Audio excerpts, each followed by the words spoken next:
The Incredible Hulk will not be presented this evening. Damn!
All right, welcome everybody. It is Wednesday night, 8:30 once again.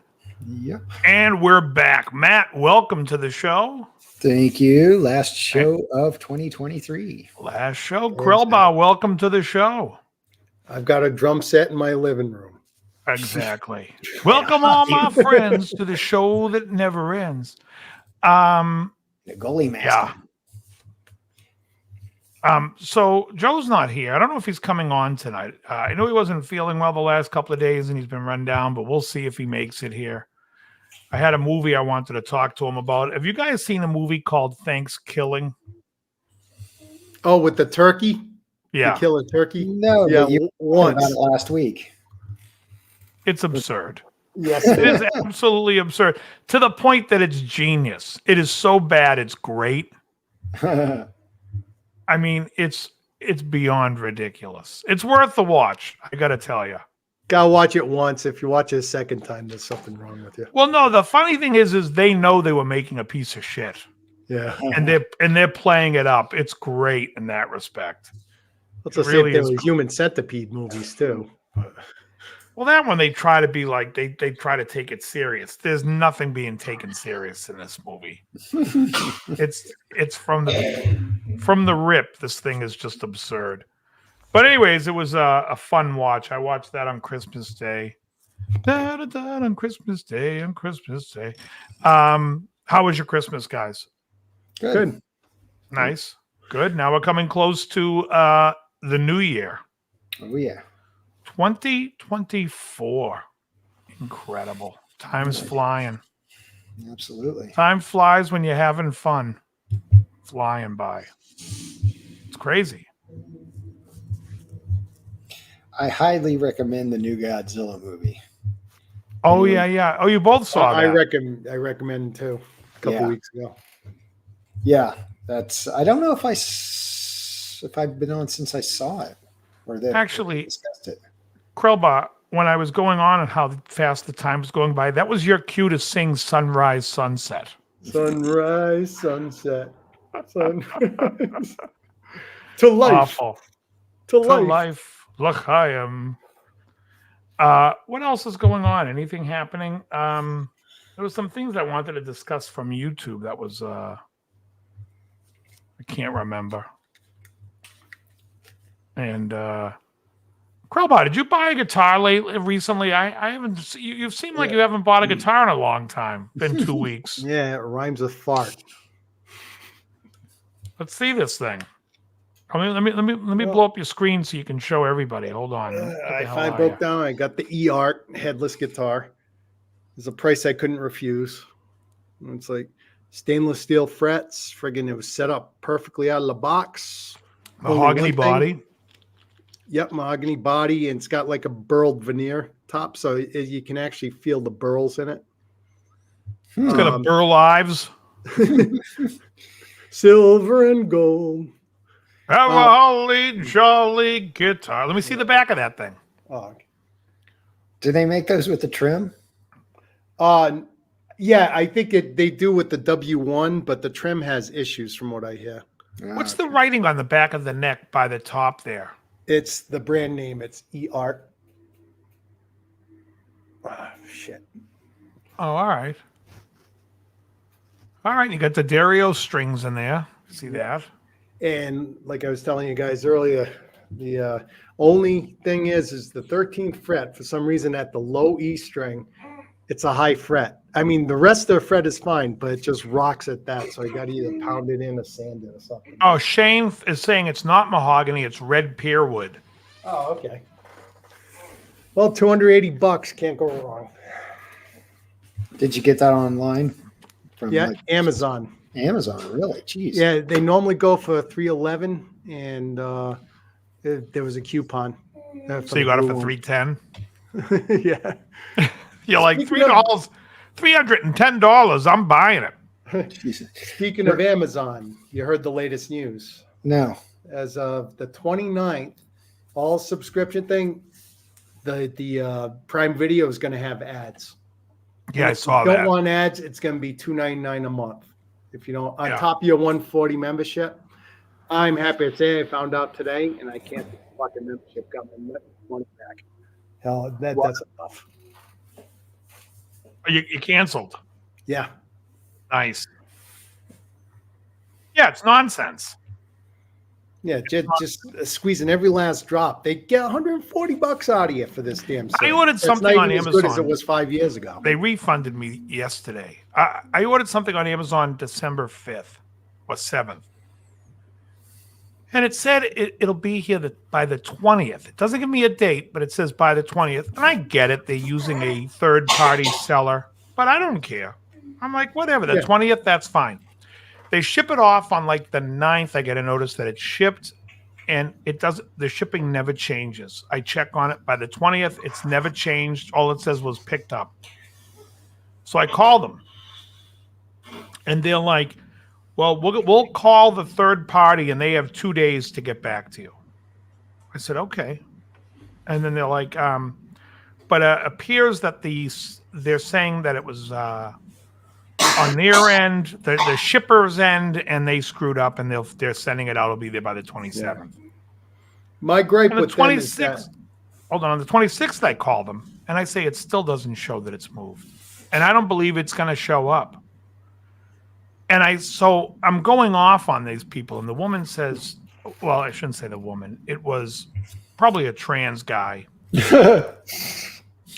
and he's like, if you use that kind of language, sir, I'm going to hang up. I said, that's fine. Let me speak to your boss. Let me speak to the supervisor. I don't think you understood what I said. I said, I understood what you said, and you understood what I said. Put your boss on. So now this woman gets on, and I said, go through my notes and tell me everything that happened. So she starts telling me, she's like, I am so sorry. We've dropped the ball like 3 times here. I'm like, yeah. And all I said to the little pipsqueak that was on the phone before was, you guys are fucking me. I go, and he got all sensitive. I didn't tell him to fuck off. I said, I told him, you guys are fucking me. I go, you can listen. I'm sure you're recording the call. She goes, I have no problem with that. Not a big deal. you get that all Anyways, the time. yeah, anyways, I was just like, I said, you could have solved this when I called the first time and said that it's not leaving anywhere, and just call and find out. I said, even if you guys said it wasn't in stock and they were waiting for it to get back in stock, I would have been like, yeah, that's fine. I'm not in a rush for it. But the second you guys start giving me the runaround, you can go fuck yourself. Yeah. So I was like, I was not in a good Amazon mood yesterday. And then I got the email about the commercials. I don't watch Prime that much. The only thing I'm watching on Prime is Reacher. It has commercials anyway. And I'm watching Perry Mason. Otherwise, I'm not watching it. Yeah, well, the thing with Amazon is that before the pandemic, like 5 years ago or something. I mean, it used to be if you got something that had the Prime logo next to it, it was almost guaranteed to be at your house in 2 days. Yeah. With few exceptions. And I've had them give me something extra because it didn't make in 2 days. Then after the pandemic, everything slid. Everyone let them get away with it. Yeah. Now I order something with Prime next to it and I get it 7 days later and go, Yeah, wait it's a like second. they're terrible. I also heard they were going to stop the free returns thing. Like, Yeah, I mean, they're only going to make it so somebody else is going to come in and get the business, because that was the whole thing with Prime, with Amazon, anyways, is the easy to deal with, but they're becoming more and more like just a pain in the ass. I'd rather deal with the direct stores that I'm getting them from. More and more, I do Target. Sometimes I'll do Walmart. Sometimes, but I'll tell you, if you had to flip a coin and say Guitar Center or Amazon, I think Amazon will get you better guitars cheaper. Yeah, that's true. I've actually bought 3 guitars off of Amazon this year. No, I know. All cheap. And all pretty good for the money, too. No, you weren't buying a 1960 Les Paul from a vintage Les Paul from Amazon? $300. Unreal. It says Res Paul, not Les Paul. Well, the woman, when I talked to the woman and she was going through my thing, she goes, "Wait a sec, you buy a lot from," because I buy, like, I'm always getting the coconut oil. Everything's on like auto, just send, the aspartame. So I used to, I'm constantly getting stuff. She's like, "You order stuff all the time. We should have never been." I go, "You guys," it's like, I said, and when I said to her, I go, "You know what really pissed me off is when I call and your automated service told me to call the fucking shipper. You guys tell me to call the post office. How about go fuck yourself? I'm not calling the post office. Give me a fucking break." Unbelievable. Anyways, when was Christmas? Sunday? Monday. Oh, Sunday was Christmas Eve. Sunday morning, I went to a place in Framingham, Massachusetts called Watch City Cigar. Now, I bought in boxes of cigars there before, and they still had 2 left, Krell, of the Todos Las Dias, so I got 2 of those. But I went there to look at some pipe tobacco, and I got some pipe tobacco, and I found a pipe tobacco that I really, really liked. Actually, 2. Compared to like the stuff that I like before, I'm like, this pipe stuff, it's not doing it for me. I finally found something that I can enjoy that'll take like at least a cigar a day out of me. So I can only blow through 2 cigars a day now in a pipe. But that's a good little store if you're up in that area. Guitar Center used to be good for used gear. I don't know when that was, but that was a long time when it might have been called the Vox Center, but it hasn't been in the last 20 years with Guitar Center. They have those fixed prices. And now there's a place out here, I think it's nationwide, called Music Go Round. Do you guys have those? Yep. I've heard of it. Yeah, I think they're all over. I know there's one up in on the way to Matt's Music. I usually stop in and see what they have. There is. There's one in Natick right near the Framingham place that I was just mentioning. Yeah. The cigar place. And I'm trying to think. I mean, the best way to buy used stuff to me, go on Marketplace on Facebook and find some woman that's cleaning out her fucking dead husband's gear. That's the dream there. Yeah. Or the vindictive ex-wife. No, I'm telling you, you go on Marketplace. Honestly, if you're looking for a new TV, before you do anything, just go on Marketplace and say TV free, and you'll get a free up to $50 or $100, and somebody will be selling a TV that you'll be like, "I'll fucking grab that." That's what I did. I was gonna go buy a brand new TV. This woman was selling; it was brand new. She's like, "I'm moving into my boyfriend's. I got this brand new TV, and I at least want to get $100 for it." I'm like, "I'll give you $100." Fucking mint, 43-inch Samsung.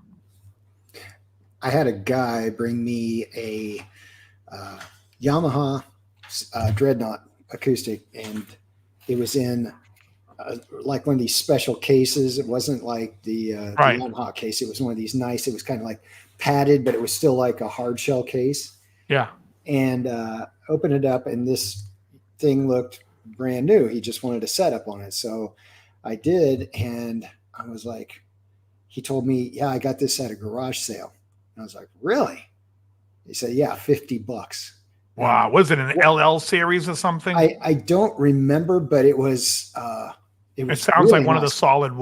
solid wood ones, one of the really nice ones. It was. I set it up, and it was like I wanted to buy it from him, and he was like, "No, no, no, no." Yeah. He goes, "They don't make these anymore," and it listed for at least like $600 to $800 when it was new. So the case alone was probably worth $150, and he got the Right. whole thing for $50. Yeah. I was like, he goes, "Oh yeah, you see these deals all the time." I go, I hit these garage sales and just ask them if they Yeah, got because any. people don't want to deal with it, and their kid goes off to college and doesn't play anymore. And in high school, somebody bought him a real nice guitar that was under his bed for the. It happens. It happened. It doesn't happen as much as it used to.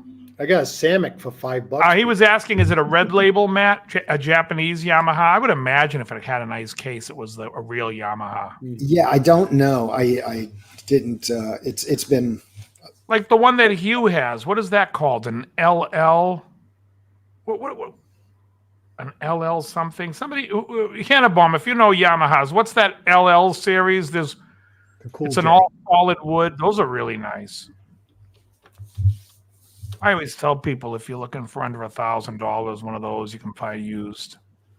Or Recording King is really good. Pick up used. LL26. Thank you, Hugh. Yeah, the LL26 is beautiful. I think they make an LL16 too, right? That's a small, a less expensive model. Yeah, Pacificas are nice. Oh yeah. Yeah. Even the cheap ones are pretty good. Pacificas are nice. I remember Mike Stern played one. We did a Yamaha clinic at West LA with Mike Stern. Hey, Hugh. Yeah, I think. Oh, there was an LS also. Different shapes. But that LL series, that LL26, Matt, look that up. That's when you get a chance. If you're looking for an acoustic, they're nice. Mm-hmm. They're nice. They're all solid woods, spruce tops. I mean, that's all you really need to find is solid back and side, spruce top. And yeah. And they even have some made in China that are nice. The original Epiphone Master builds are okay. The Guild Gads series, I believe the guitar acoustic design from Guilds were made in China from that same factory. And now I think Eastman acoustics are made there at that same factory. And that's a nice guitar. My friend Jody has a Guild acoustic that was made at the Westerly factory. The Westerly ones are the good ones. What is it, a 40? I wish I knew. When I saw it, we're talking like 2010. So Dreadnought? 15 years ago. Yeah. Probably a 35. It was in good condition too. Yeah, they're her great. father had given it to her. Yeah, Ricky Lee Jones' first record was recorded with a D35 Guild from Westerly.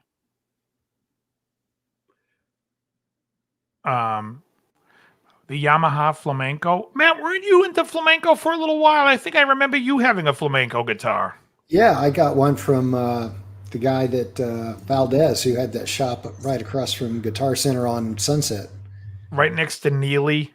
and Boogie Mesa, the Mesa Boogie. Yeah, store. wasn't there a repair guy Neely up there as well? Don't know. Yeah, Valdez and Neely were up there. Yeah, I remember that. Yeah, so he handmade all his stuff, and I got one of his. He made two, like the one I got. So I don't know who got the other one, but I was into it. I still am. Yeah. so it's a really. I got this Mesa at that Mesa store. Oh, did you? Yeah, and they modded it for me years later. Like, I think I got the amp in 2001 or 2002, and they modded it for me in, I want to say 2010. They changed the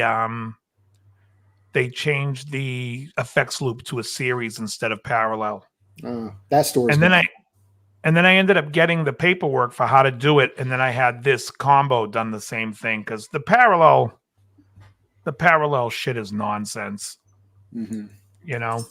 Yeah, Um, both those stores are gone now. By the way, Valdez croaked, and then the Boogie store was gone last time I was there. Yeah. Yeah, I don't know what they were doing with that Hollywood store for a while. I guess it was like now they're everywhere. They're in every store. You know what I mean? People started carrying them more and they became like somebody in Hollywood's got to be carrying them. Probably Guitar Center. Yeah, maybe. And they just figured the presence wasn't needed. Because they didn't let anyone carry them in that's a dual rec, yeah, Ricky. That the top one's a dual rec, the bottom one's a single rec combo. But it's a single rec rectiverb, and the top one is the dual rectifier version 2.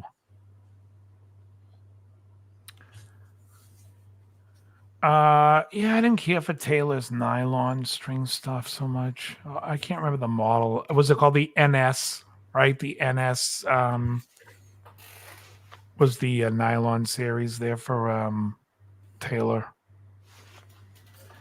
Yeah, you know what's amazing is when you think about how much gear they're making every year. They're making gear, and people still keep buying gear. And when you think about it, and I tell people this, I tell my students this, I'm like, if you spent more time on YouTube watching people playing, learning different things, learning songs, your playing would improve 10 times than sitting there saying, is this pickup going to give me? It's like, are you fucking kidding me? It hasn't got mojo. It just gets to the point where it's I don't understand it. Like if you have an amp and you're interested in getting another amp, I understand that.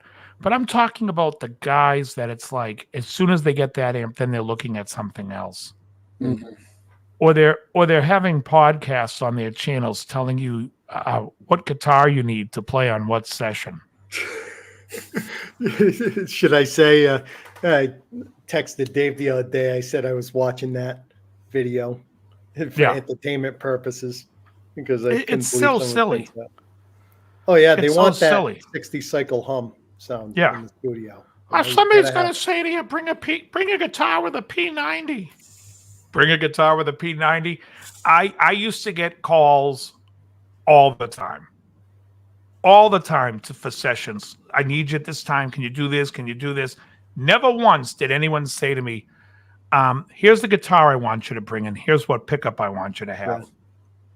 Half the time, they wouldn't even tell me what the session was. They wouldn't even tell me if it was, I'm like, electric or acoustic? Electric. All right.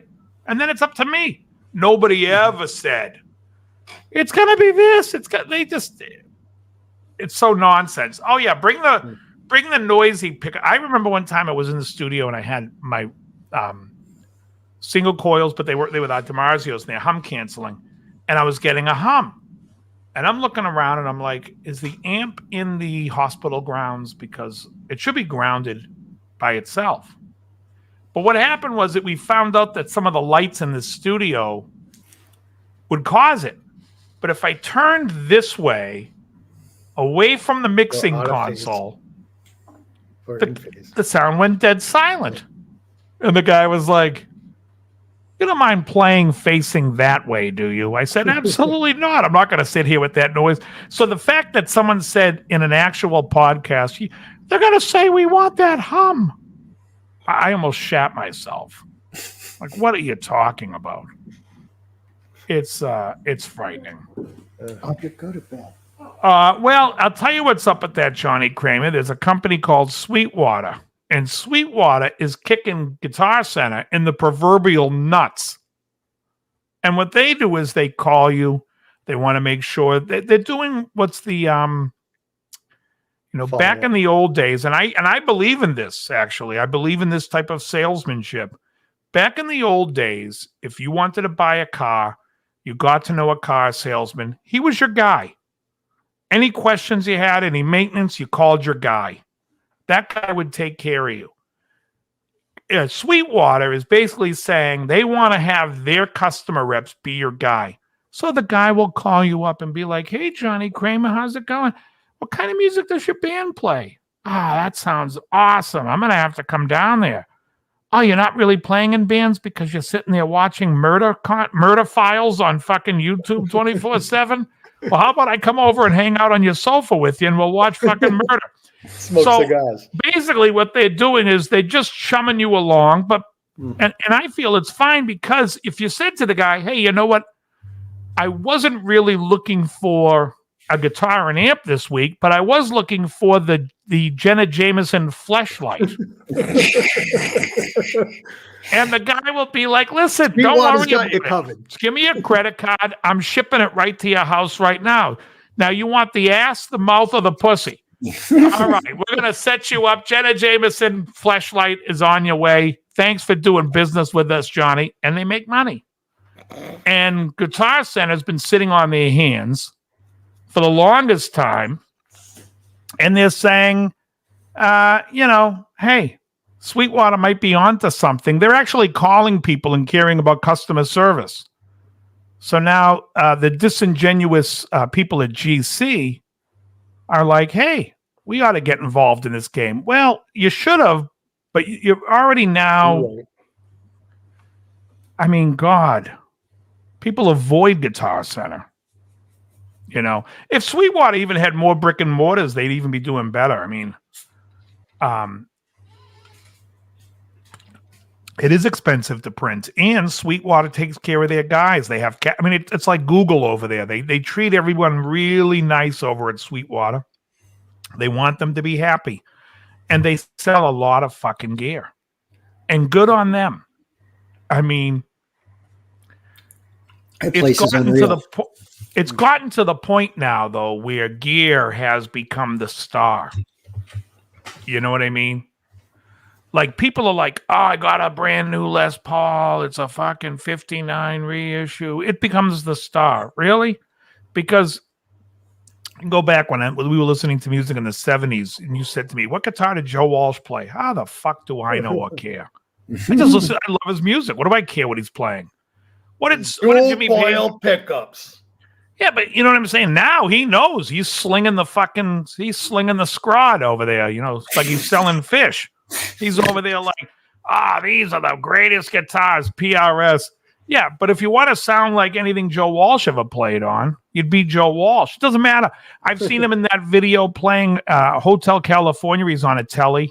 Sounds like Joe Walsh. I've seen him playing a Les Paul. He sounds like Joe Walsh. I've seen Billy Gibbons playing some godforsaken. Have you guys seen this Billy Gibbons live at the Troubadour recently? No. He played live at the Troubadour with a bunch of guys, and he's playing an SG-looking body with a flying V-looking headstock. And it's a real bizarre. It sounds like Billy Gibbons. You know what I mean? It's Billy Gibbons is Billy Gibbons. And the thing is, when we were kids and you were learning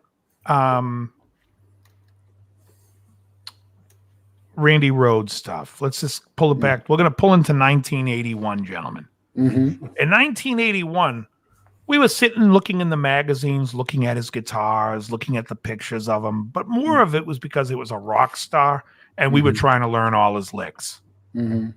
Now it's like people are like, they make a living out of I mean, if I, do you guys have Apple TV? I don't know how you guys watch YouTube, but I can't tell you how many times I click, I'm not interested on Van Halen videos. It comes up nonstop, like Van Halen's secret tone. Here's Van Halen's secret scale. Well, guess what? Keep it a fucking secret. Get it the hell out of here, will you? Yeah, I wish they had something I on want a YouTube flashlight over here. Modify your content, because it's like in my feed, I get this content that even though I'm signed in, I got my subscriptions. There's a lot of subscriptions that get buried, and then I get things in my feed that I don't even subscribe to. Oh, but it's just like if somebody sends you one thing to watch, Let me try to think of what it was. I was watching. Do you guys know who Greg's Guitars is out of Europe? No. Why does that sound familiar? He's the German guy. He plays. Oh, he's got that gorgeous 1955 Les Paul Custom with the Staple P90 pickup, and he's a great player. Anyways, Greg, he wanted me to watch a video of Greg. He wanted to figure out what the lick was that he played, this blues lick, and it was really a nice type of string skip thing. And so I watched it. Well, then all of a sudden, my feed is I'm getting every fucking video of Greg and his friends, every one of them. And I'm like, I don't want to see I don't even want to see any of these.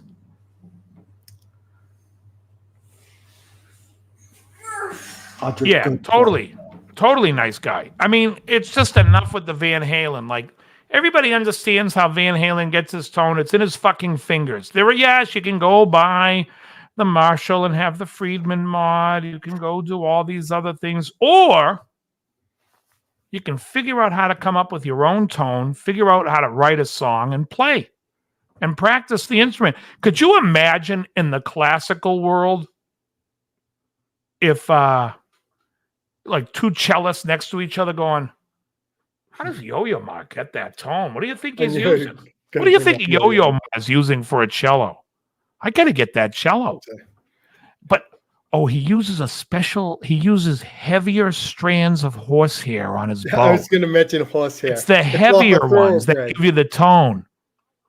It's off. Could you imagine? Horse. Meanwhile, then, have you guys watched Two-Set Violin? Again, I think you mentioned that before. I don't think I've seen it. Yeah, Two-Set Violin. They sit there and they'll talk about people, but it's like they'll show like people on America's Got Talent and people playing, and people like, wow, and they're like, wow, they stink. Like, they come right out and say the performance is terrible. You're not playing the song correctly. They even show where the mistakes are in the performance of the song, but it's real. And it's like, these classical players, they play. And they're playing whatever fucking instrument they have. I believe Chinaman is the preferred nomenclature. He's a nice guy. I'm joking. That's from Lebowski. That's something funny how people, when they say Oriental, no, Orient, that's offensive now. There's this restaurant in Fort Devens that I go by and says, I think it's Fu Young Restaurant. It says Oriental food. Yeah, right. There, it's like, okay. Guess it's not that offensive. Did they used to have Oriental Airlines? Yeah, I think they did. Yeah. I don't remember. Yeah, they're the two Asian guys. Oh, what is it? Asian Americans is the preferred nomenclature, dude. Are you guys familiar with Lebowski at all? Am I hanging here by myself? No, you guys know the Big Lebowski? Yeah, I don't remember that part. And this Chinaman peed on my rug. Asian American is the preferred nomenclature, dude. It's Walter. He peed on my rug. Okay. Anyways, but yeah, it's insane to me that people are worried so much about gear when I think they need to go out and practice. Practice. True. Yeah. Disorientals. You're going to hell for that one, Carl. Oh yeah, they're going to be shutting down my channel any minute now. The woke police. My wokey sense is tingling. Jan, what's happening? Anyways, so that's all my belly aching. What else was I talking? Yeah, I mean, I just think the whole YouTube thing, I just cannot stand just the whole, it's the constant chasing of gear. You know what it is? Because I have a buddy of mine, and he's sick right now. Al. And he's got cancer, and he's like, he's taking it day by day. He's trimming down his gear. But then he's like, hey, what do you think of this pickup? I'm like, that's all right. I mean, I don't really love it. Well, I'm thinking of putting it in this guitar instead of that one. Like, what do you play a Line 6 amp in your kitchen. You sit in your kitchen playing a Line 6 amp. What the fuck does it matter what pickups in the guitar? Do yourself a favor. Take all the pickups out. The only time I changed pickups was when they actually did suck. How do you get to Carnegie Hall? Practice, practice, practice. The Carvin C series pickups, the Kiesels, those suck ass. Oh my god, they're awful. I just don't. I've just had it. I mean, like I said, because he calls me nonstop. It's like he'll call me probably before the show ends because it is Wednesday with a pickup question. And then the other day, he sent me a picture of a guitar. It was probably the ugliest G&L I've seen. It was a hardtail with 2 humbuckers without, like just the ugliest way you could make a telly. And I said I hated it. Of course you did. Of course. He gets all mad. I'm like, what are you mad for? It's like, if you like it, buy the fucking thing. What are you bugging me for? I don't care. I need your approval, Dave. Even if it was the best looking guitar in the world, I would say it's a good looking guitar. But what do you want from me? I don't give a fuck. If you like it, like it. I don't know. I don't think the Fred is discontinued. It could be, but I'm sure you could call them and have them. I think you got to call DiMarzio anyway. And where's Jerry? They gotta still sell the. I got to tell you, it's not my turn to watch him. Jerry gets the link, and if Jerry's home, he jumps on. If he's not, if he goes out, Jerry sometimes goes out to the jam, or he'll, he's got grandkids, so he'll play with his grandkids. So I don't know where he is. I sent him the link. Exactly, Hugh. That's my point. You never see them playing anything. I like when I get comments on my YouTube. I had one the other day on one of my Peg solos. I played Peg and the guy just writes, his comment was no. And I'm loving it. I'm like, I can't wait to see this guy play. Because anyone that would play wouldn't say that. It's only people that can't play that would sit there and write on somebody else's thing. You're playing it all wrong. That's who can't play. So I can't wait to see some of these people that sit there and comment and play because they can't play. I'm not seeing the Fred brand new in a lot of sites here. I'm seeing a lot used, but at the Marzi you can buy it direct for $100. That's what I said. They'll make anything for you. That's just who people don't carry it. Yeah. Wasn't that the standard pickup in the Satriani model? Yep. Yeah. That's your favorite pickup. What's his name? Seymour Duncan pickups in general to me are a turnoff. I've never liked any of them. I shouldn't say that. I never loved any of them. I thought the Pearly Gates was okay.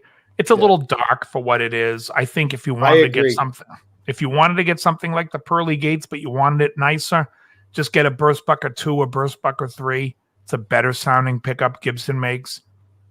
I think the custom bucker is a huge mistake from Gibson. I think it's a stupid idea to put a weaker magnet in that pickup to make it sound like an older PAF. Stupid. Just put the regular fucking Allen that go 2 in and cut the shit. I think the Duncan Jazz is good in the neck, though.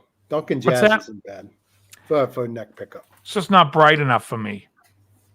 And I think the DiMarzio pickups, like I like the Fred. I like the area pickups. I like the Chopper. There's a couple of single coils I like they make. And the humbuckers, there's not many I like. I do like the Air Classics, but I do not like the 36th anniversary PAFs. I've got a Chopper in my Kotzen. The Kotzen comes with the Chopper. Yeah, Chopper's a good pickup. Mm-hmm. Yeah, I've got one too. Yeah, it's a good pickup. So this guy, Hugh, just commented, I was going to mention this too, that Warren DeMartini pickup that Duncan put out. I had a guy had me put one of those in his bridge and a Pearly Gates in the neck position, and it actually sounded really good. Yeah. Yeah, could. I've never heard it. Yeah, it's a pretty decent pickup. Yeah. I mean, you wouldn't guess from. But that's funny because Warren used to use a JB years ago. And I went off on him for it.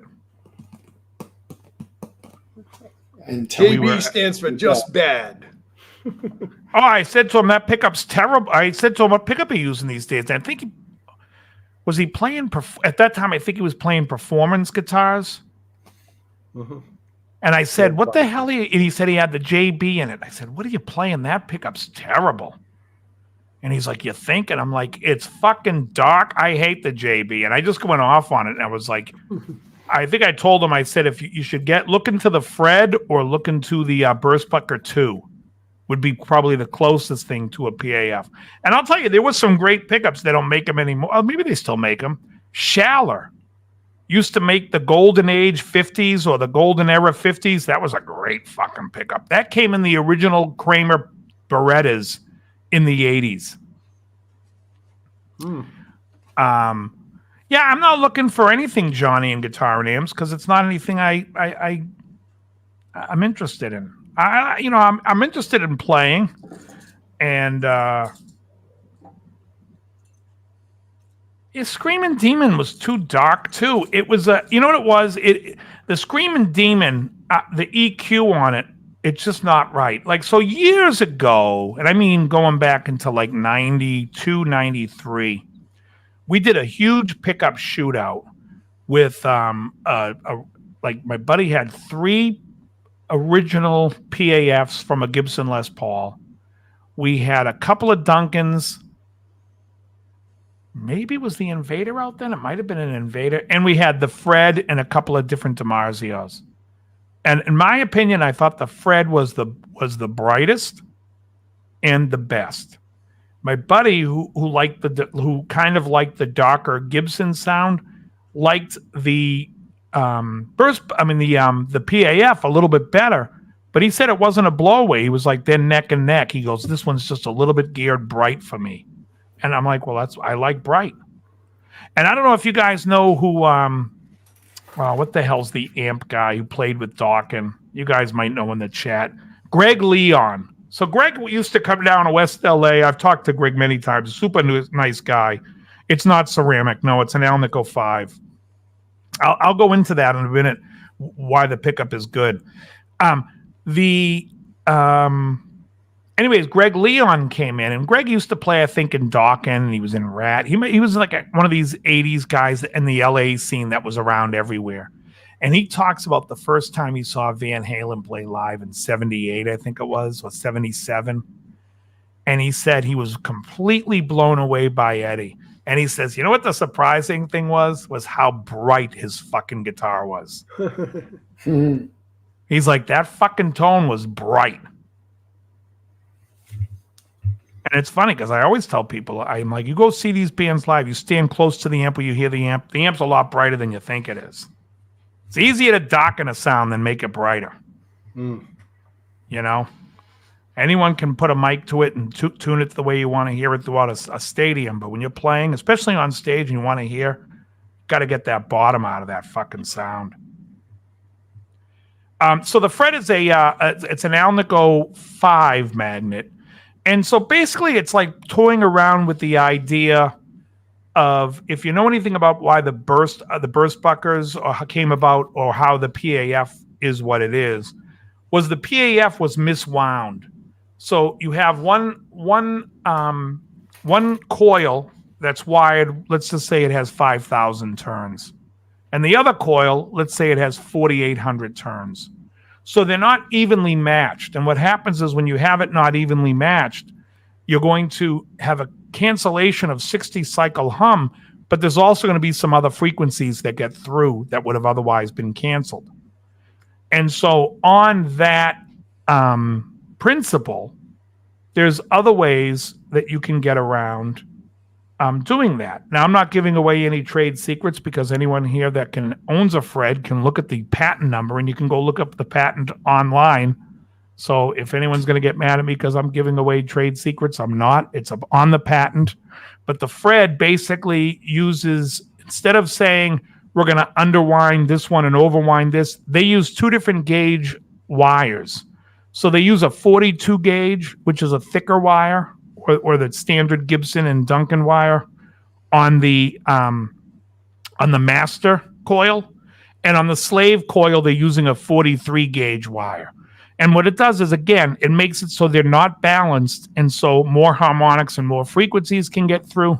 And I think also, I could be wrong, but I don't think I am because I haven't looked at that patent for years. But I believe they also use a maple spacer or a spacer of some kind. And it's also the same patent that's in the, I think it's the Air Norton. What was the Tone Zone? Is the Tone Zone and the Air Norton, is the Air, which is the one that, what's his face used? Paul Gilbert. He did the Tone Zone first, and then he does the Air Classics now, I think. Now he does the Air Classic, right? But the Air Classic is just their Gibson style pickup. But the Tone Zone, the Air Norton, and the Fred, if you look, they're all the same patent number. They're basically the same style pickup, with just one's more heavily wound. That's why you can get it either way, Mr. Nice Guy. They make it both ways, F spaced or G spaced. That's why I ended up putting in my Kiesel. I put the Tone Zone in the bridge, and I put the Air Norton in the neck. Yeah, Air Norton's actually a bridge pickup, but it works well in the neck. Well, I mean, and there's another conversation right there. Bridge pickups. There's no such thing. Yeah. You know what I mean? The bridge pickup initially, you would when Fender and Gibson were doing the putting the guitars together, it was measure them, put the stronger one in the back and the weaker one in the front, and that was only to balance the volume, right? Because the frequency is much higher towards the neck, whereas as you get down to the bridge, it's a much tighter frequency and not as voluminous. Can I use that hair denotation? So, but yeah, so there is no, I mean, so you could put any pickup in the bridge and the neck. It doesn't make a difference. Yeah, it depends what your preference is. By L'Oreal, some more hair stuff. Yeah, so yeah, for the longest time, when I first started using the Fred, I was putting the PAF Pro in the neck from DiMarzio. And I thought that was a decent pickup. But you know what sounded better?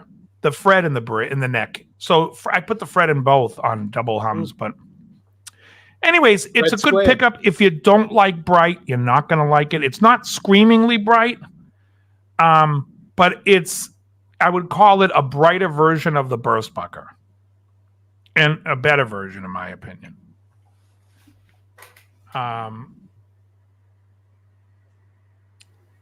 Oh, that's cool. Yeah, I mean, Ace to me is the first one I could think of with those super distortions. With three of them. Was it 3 or was it 2 and a fake? That's right. Well, it depends which one. I mean, the one that I think there was one that had 3. Yeah. And then in like 77, they got the guy to make it. But yeah, anyways, I mean, and the thing with pickups is it's really subjective, because Matt just said he liked that guy's pickup, and I don't know what Matt's even plugging into. I would have no idea, but it might sound fucking awesome. And that's the whole thing. It's like you plug in what you play and then see if it works. You know, I had a guy who loved his rig, and he came over my studio once downtown LA and played through my rectifier, and his guitar sounded like, as we say in English, cocky duty. It sounded horrible. And he even looked at me and said, man, and I was like, I really didn't, I mean, my amp isn't like that crazily tweaked, but I was just like, yeah, I go, your guitar's a lot darker sounding mine. So his amp is probably, you know, you have knobs on the amp. That's what they're there for. And whatever, he likes the way it sounds. I wouldn't kill yourself swapping pickups nonstop. You can make any pickup work, basically, as long as it's too far. Absolutely. I remember when I had the Santana PRS, I mean, I'm playing it. It fed back like a friggin' motherfucker. I had to change those. Yeah, like I said, the only pickups I don't care for really, I hate the JB. I think that pickup sucks. Sucks. I haven't played it enough to actually make a decision. The 59? Yeah, that's the go-to, yeah. Not a fan. The 59, and that's what they put in like every overseas guitar, comes with a JB and a 59. Awful. That's why it sounds like crap. I think that's what may have been in the Hailfire that I bought off of Steve from Boston. You would be better off letting the ornamentals over there make their own pickup and put it in. And I guarantee it's going to be better than the JB and the 59. Ornamentals. Now who's going to get the? I am waiting for them to come in any moment now. But I'm. No, that I've used some cheaper pickups. What are they going to do? Convert one sewing machine over to putting fucking copper wire instead of thread on it, and they'll be making pickups. I'm telling you right now, there was a guy used to come into my shop. He came in with his Squire. No, it was a Fender Strat. And this guy was kooky. He had writing all over his pickguard, like with a marker, like a tight Sharpie, like all these notes with arrows and stuff pointing. It looked like, what's that physicist that does those lectures on back in the 60s? I don't know.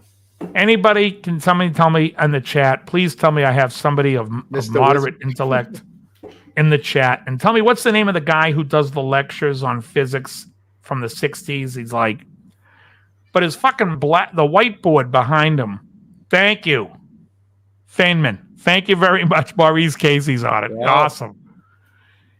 And this guy, I don't know how you guys are going to sleep at night. You put this guy on for 2 minutes, you're sawing logs in heaven. This guy starts going, and then chlorophyll, and you're like, chlorophyll sounds like chlorophyll.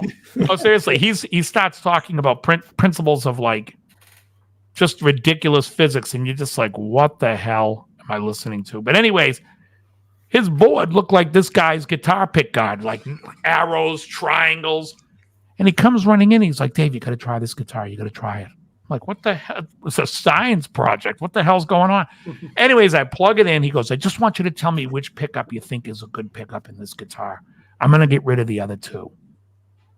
I play the neck. I play the middle. I play the bridge. I go back to the neck, and I go, this fucking neck is awesome. These other two pickups stink. He goes, that came out of a $100 Squire. He goes, that's why I brought it in and wanted you to try it. I go, it's amazing. He goes, look, anyone can wire a fucking pickup. I said, absolutely. It's a single coil. But anyway, so that's my point. Stop putting the JB in there. Let somebody over there. Yeah, well, the thing is that I can see it now. 50 years from now, there's going to be these vintage guitar snobs going, oh, I want the pickups wound by Young Lee in friggin' Exactly. 2023. Oh, yeah. Young Lee will be 90 years old. They're like, oh, she's making a limited pickup now. She's the one that made the fucking Omen 6 pickup in the Schecter from 1999. The Schecter Omen 6, folks. Where the hell is where's my audience? I need a studio audience. I'm not getting any feedback of laughs. Anyways, I don't know if you guys know, but I told Esther Rolls she missed out on getting them. She didn't make the sale enough. She got on right and she missed the first 100. Damn.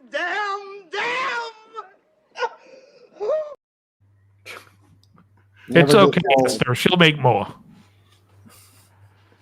Yeah. I mean, no, it's ridiculous. What was the Abigail Ybarra?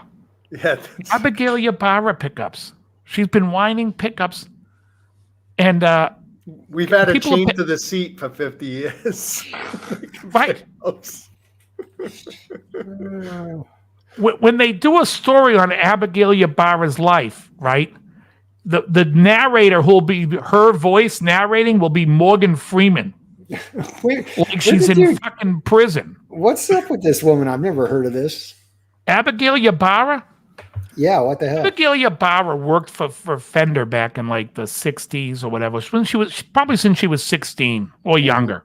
And she winds pickups.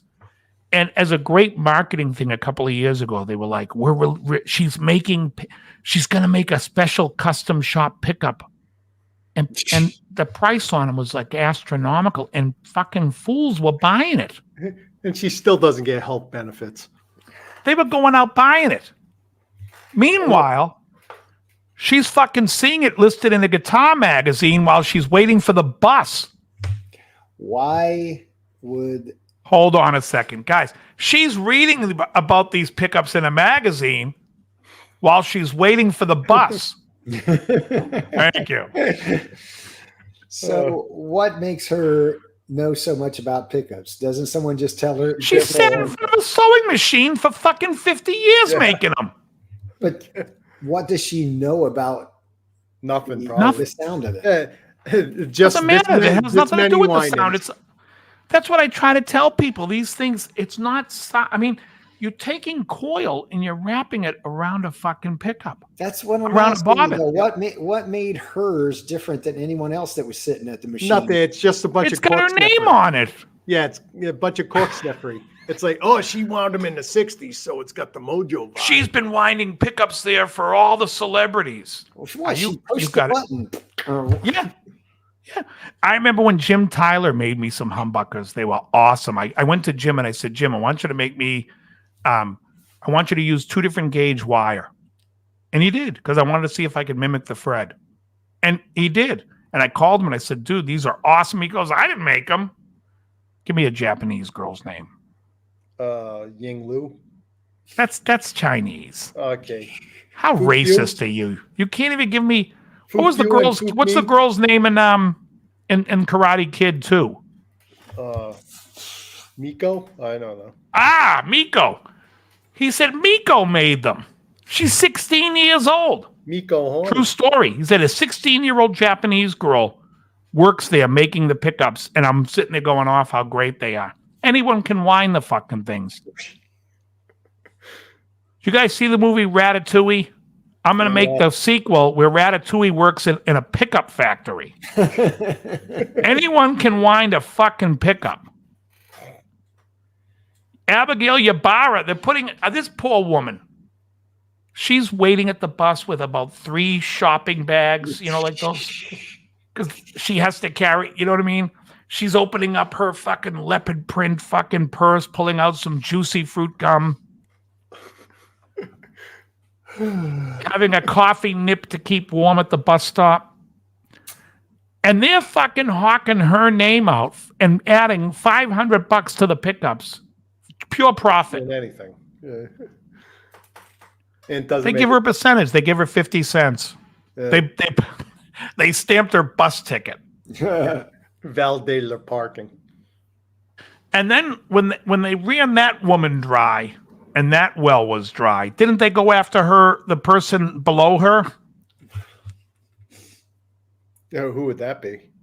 Oh, look it up. There's another Fender Mexican woman's. There's another Mexican woman's pickup that I think What was the like. hell am I gonna look up? Fendo women's Mexican women pickup. Yeah. Come up with a name. Marisol, Consuelo. Maria Gonzalez. Isn't that like is Maria Josefino Campus. Boom. That's it. You think I was kidding? I did defend a Mexican woman pickup. Right. Josefino Campus. Yeah. Now, let me tell you something about Josefina Campos. She had her eyebrows lasered off there, tattooed on. Yeah, looks at. She has a bandana around her neck. She chews a lot of gum, and she can make a pickup like nobody's business. What are they charging for it? And did they say anything about her? Didn't they say she was like she was the second in line to Abigail Ybarra? Well, Let me tell you why they don't do this on other channels, She's by worked the way. at Fender since 1991, but the roots of her story go back to decline offer. Go back to the 50s when the company was officially founded by Leo Fender. Josefina's Fender journey began on the floor in the Corona, California factory, sanding guitar bodies by hand. Then she was physically loading bodies on a conveyor belt to the paint room. Eventually, she found herself standing next to legendary pickup winder Abigail Ybarra, who had learned the craft from Leo When they Fender beat her to himself. the ground, and she couldn't stand anymore. And she's the main They steward. put her in carrying a on chair the at one of high these tradition. sewing machines that makes pickups. By the way, guys, the only reason why other channels don't call this shit out is because they're all praying that, oh no, I can't say that. Fender's going to give me free gear. That's ridiculous. I'm going I'm going to get gear. I bought the. My other favorite thing is I saw something else came up in my feed. I wanted to throw a fucking guitar through the TV, but TVs don't go like that anymore where they have the big glass in the picture tube. The effect would have been lost. Yeah. Okay, here we go. Some guy had a video. I bought the cheapest guitar on Amazon. Who gives a fuck? So what? I bought the cheapest guitar on Amazon. Good for you. They say there's one born every minute. Who cares? Okay, they're no longer available at Sweetwater, the Josephina. Oh, they ran out. But if you look at what they're selling them for, we're talking about a set of 3 for like $1,500 to $1,800. I told you there's a. Really? Yeah.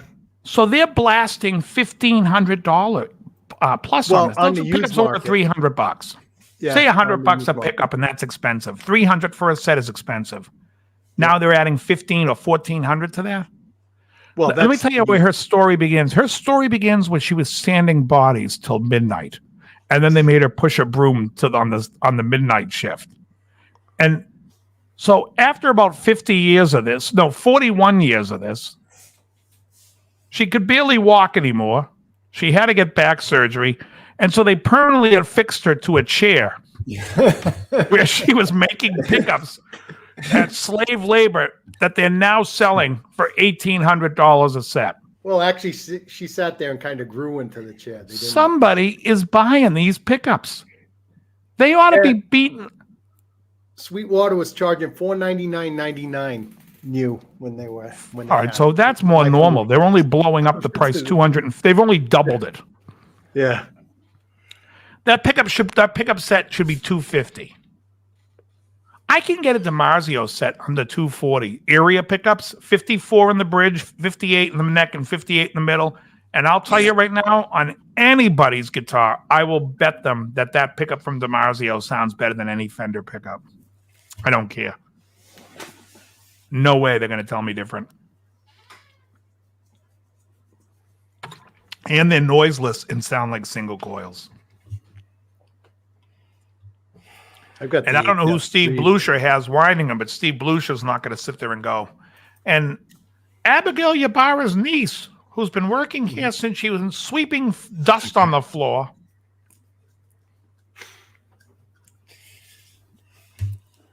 Yeah. I mean, yeah, it's insane.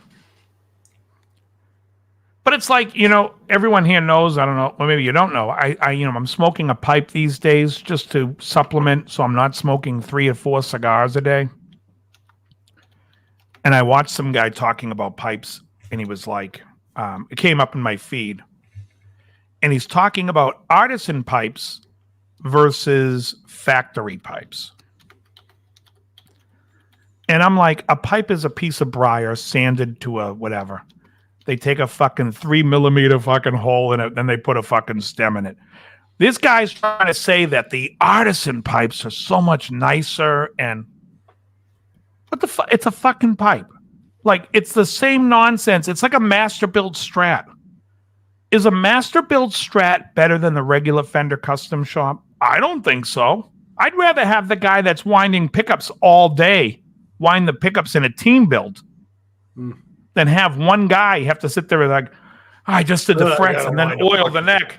Now I got to go wire this thing? Fuck off. Get the hell away from my guitar. And then because that's one thing that they hate doing. There's always one thing. Oh, I got to wind the pickups to this? What the fuck? Could you imagine if somebody said to you, hey, listen, Lamborghini, I'll get you a brand new Lamborghini. It's made by a team of guys. They have the painters paint. Or there's one guy, he's a master builder. He's going to build this thing. Now, it's going to take an extra year because he's got to build every part himself.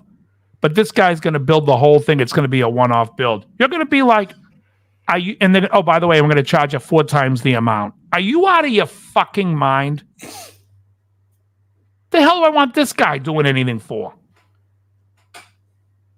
And he's 90. No, but it's ridiculous. It's like they sit there and they make it like, oh, this is it's a master built. It's a one guy built it from school. Who cares? At the end of the day, Can anyone ever fucking go back and listen to a fucking Clapton record or David Gilmour and be like, is that a Masterbuilt I'm hearing? Is that a Masterbuilt guitar I'm hearing? Fucking, let me tell you something. Gilmour is so cheap that when the Black Strat needed a new neck, he took it off one of those 80s Strats he had. Remember how he had the red and the cream? Yep. That's the one that went on the Black. Instead of calling Fender and saying, hey, you think you could get me a new neck for this guitar? This cheap bastard's monkeying around pulling off that thing, off a cheap Strat. He wasn't. Do I hear a Masterbuilt? He wasn't a vintage guitar guy because he gutted that. Could care less. Because he plays. You know why? Because he's too busy writing music. Yeah. People are busy playing. You know?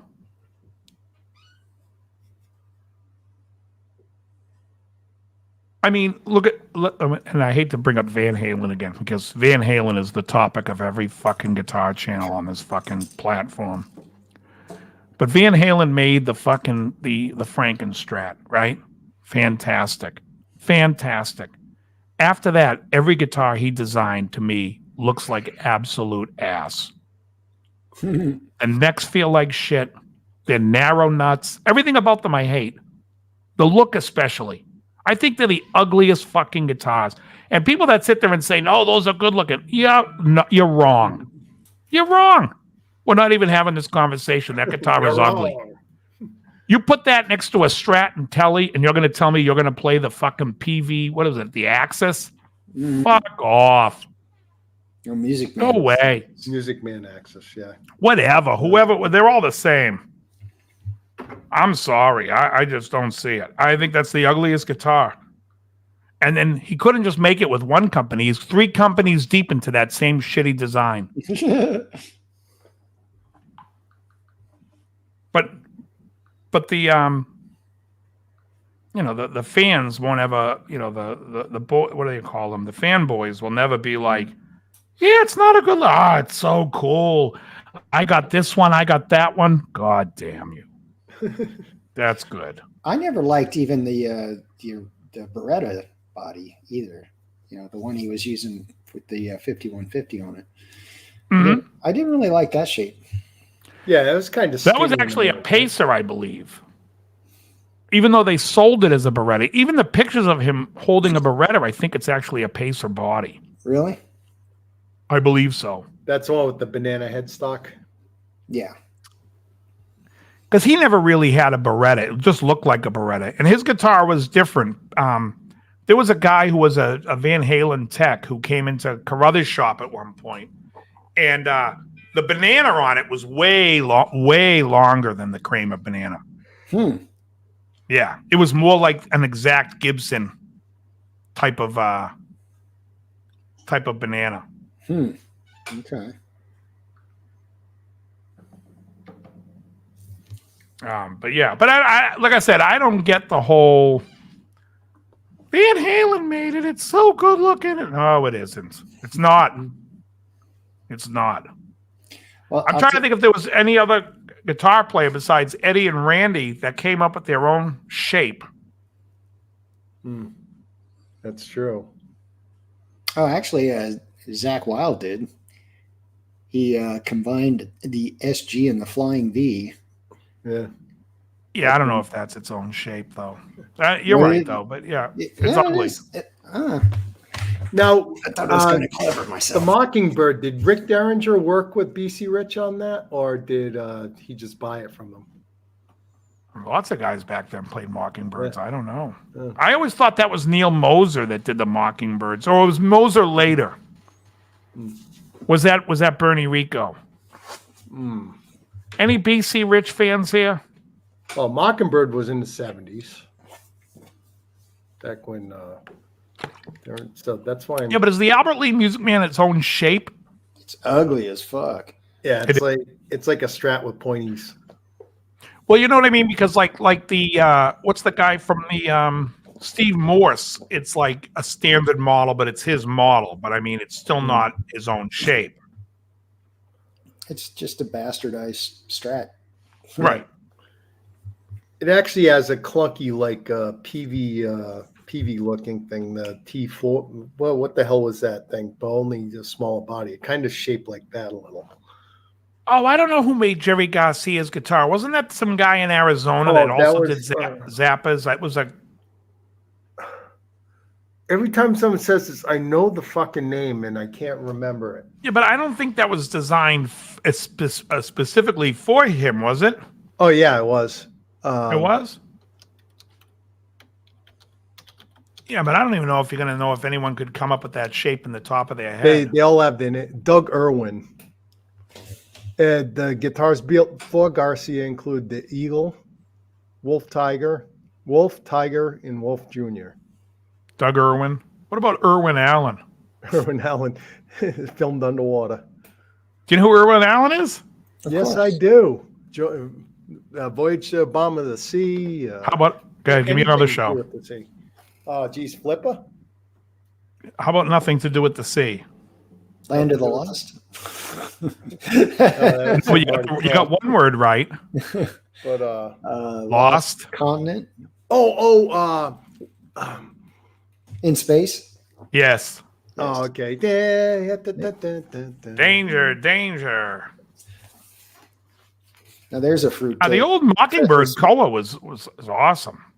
Lost in Space, Maurice Casey, absolutely. Oh, the pain, the pain. We never talk about that mincing homosexual enough. Jonathan Harris. We should have Billy Mooney on the show. We can ask him about Do you guys remember when they had the episode The Vegetable Rebellion? No. And Jonathan Harris is running around the planet dressed as celery. No. The show's gold, folks. Yeah. Gold, I tell you. Yeah. Is that a Masterbuilt guitar right here? That's a great bit. You think about it, right? I mean, people talk about Slash. Slash played a Les Paul. I don't think Gibson made that Les Paul. Right? It was one of those private builders that made it. Yep. Mm. Yeah. Oh, yeah. Oh, the pain, the pain. Silence, you ninny. Dr. Smith was great. Oh, God. He was great. Did you guys happen to catch any of, it's been a couple of weeks now, any of the Kiss concert? Here What and there, Kiss I think I caught a couple. I thought they had the last concert. That's what I meant. They did Yeah, a December couple 2nd. clips. I don't know if you guys caught it on YouTube at all, if you watched any of it. No, I caught clips. not after your review of the last couple of shows. Well, you should watch it just so you could say, oh, God, he was either right or no, I think they sound good. I mean, I watched it. I watched a couple of different shows. Oh, you know what keeps coming up now? I watched one fucking clip from Desmond Child. And now it's like Desmond Child's in every one of my feeds. And I don't care. I don't like Desmond Child. I don't care for his songs. He was talking about the story of writing I Was Made for Loving You. And he's like, it's really a Motown song. Yeah, it's really not. Christ. Paul really liked Motown, so we were trying to work on it. You know what it's like? It's like, let me try to think of, if you could put two cartoon characters together, Paul Stanley and Desmond Child. I think you would have Desmond Child would be Wally Gator. Right, Wally Gator. He always had that song. Right, he always. There was a lot of mincing homosexuals in our lives when we were kids. Right, every cartoon. Oh, God. Snagglepuss. Yeah. Exit. Stage left. Stage left, right, even.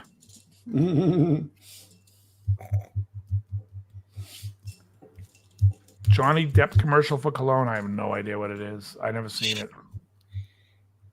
Something bothers me about watching Johnny Depp trying to be a rock star. It just doesn't seem.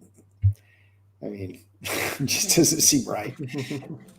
Yeah, I mean, like any time people go out and play, it's like you want to hear songs, you know. That's what people forget these days, because now it's all about nobody cares. It's not about songs. Like people sit there and they're gonna sit, you know, they have a million subs, and they're talking about guitar amps. And we have a new guitar amp coming out this month. We have a new guitar coming out this month. Who gives a fuck? Write a fucking song.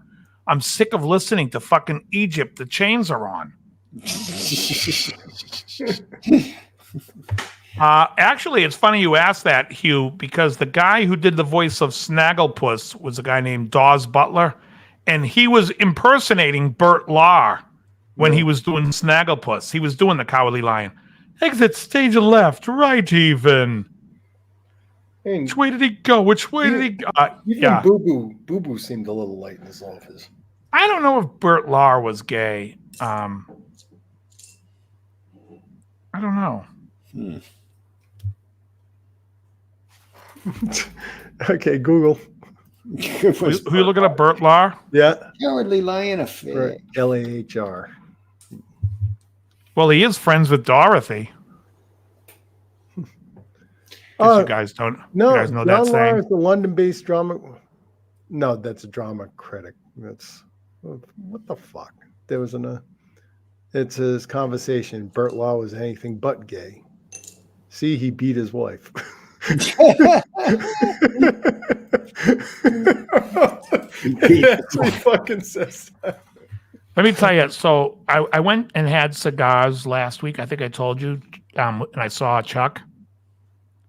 And Chuck's been talking to me about watching all the Basil Rathbone and Nigel Bruce Sherlock Holmes movies. Are you familiar with those, Grelbar? No. The Hound of the Baskerville and all those. So he was telling me, they got this radio I've show heard. they did in the 40s. And so I put it on the other night. I figured it was on my YouTube. I'll put it on and fucking listen to it and go to sleep. I couldn't understand one word these fuckers were saying. Watson's like, one guy's talking. First of all, they're trying to, like, he's like an American guy. And then Watson gets here. He's like, Sherlock. And I'm like, what the fuck is like, how did Nigel Bruce get a job on the radio? I'm like, can you finish your sandwich or whatever the fuck is in your mouth? I can't understand a word. Literally. So I ended up falling asleep. Literally, I'm listening intently, like trying to, and I'm like, and I can hear. And then, of course, when Basil Rathbone speaks, you can understand him somewhat. I wake up like 4 hours later. It's like 500 fucking episodes later. And again, I wake up because I'm like, what the hell is somebody? I can't make out what someone's saying. And it's Nigel Bruce says, oh, then Dr. Hub. It's unbelievable. Anyways, I don't know how that show ever made it. Before we get off this thing, that quote, I just want to read this quote about the whole Bert Lahr thing.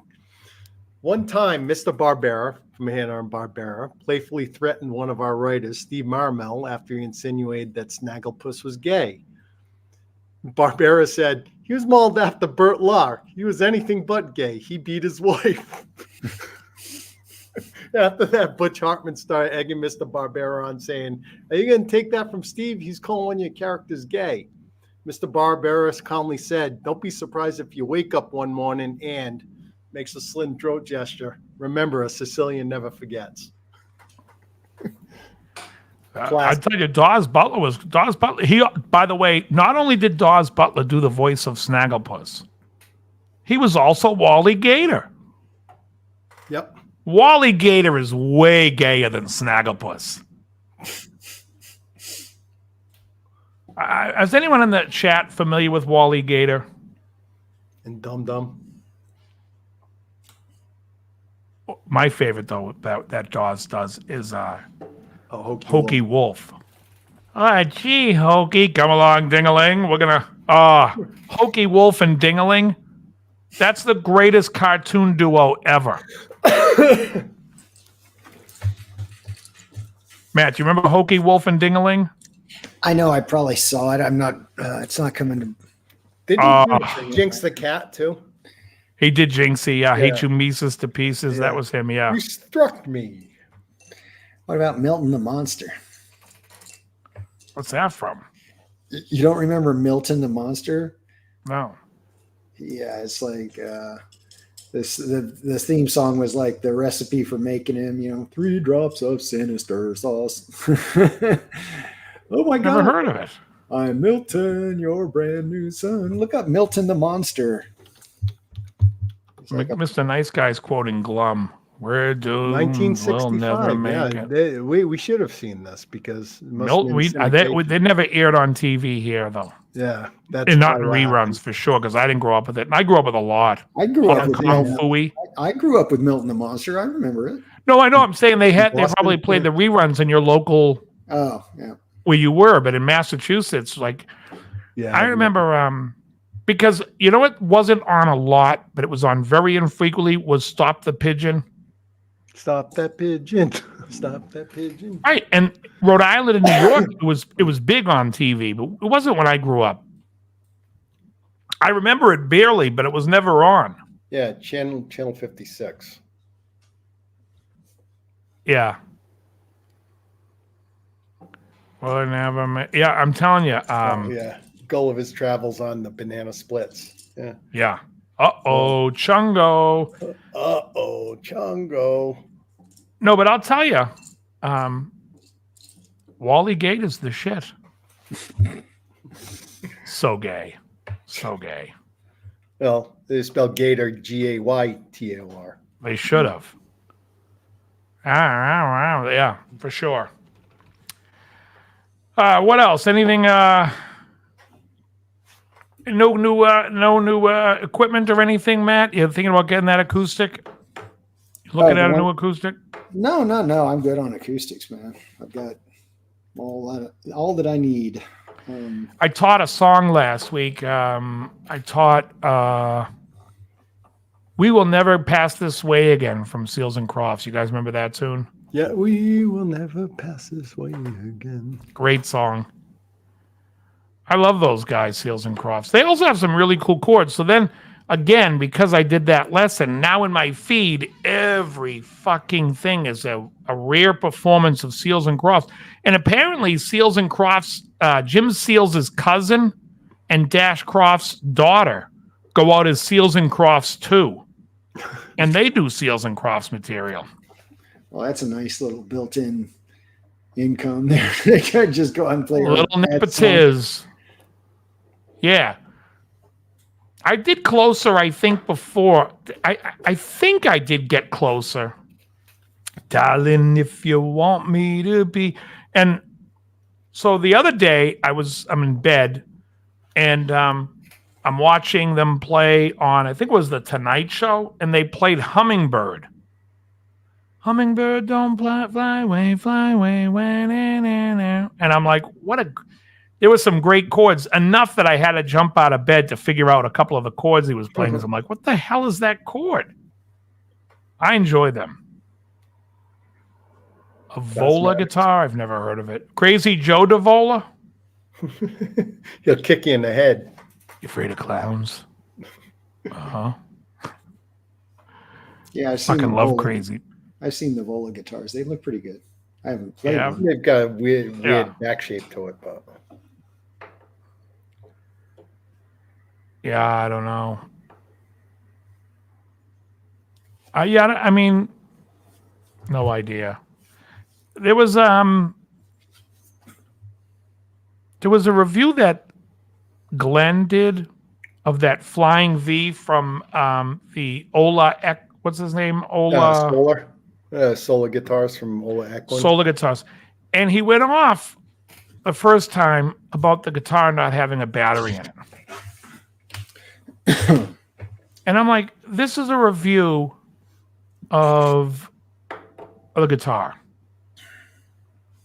It's not a review of some cheap Canuck who can't put his own fucking 9-volt battery in a guitar. I couldn't believe it. You were Making a big serious? deal of, well, enough that he had to do a second video on it to get himself a battery. I'm just like, so it doesn't have a battery. So what? I don't know. I get angry when gear videos come on my feed. I can't take it. Damn it. Hey, Dave, I'm I do watch a lot of snooker. What's that? gonna have to call it. I'm like pretty much falling asleep here. So Yeah, your eyes look like they're half Long shut. I was gonna say, holiday you gotta season.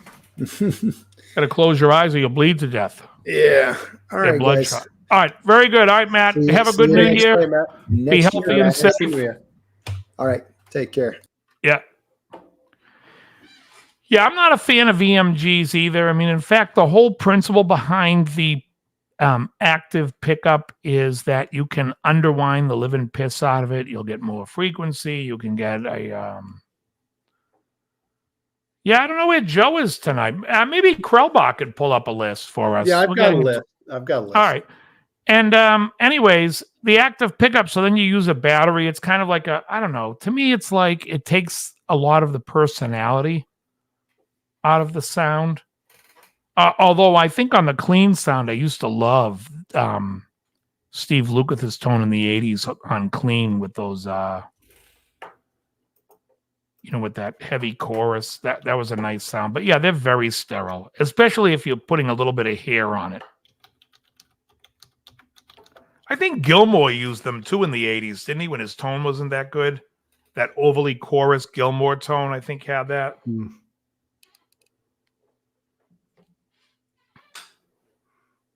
Oh, my phone warning is gone.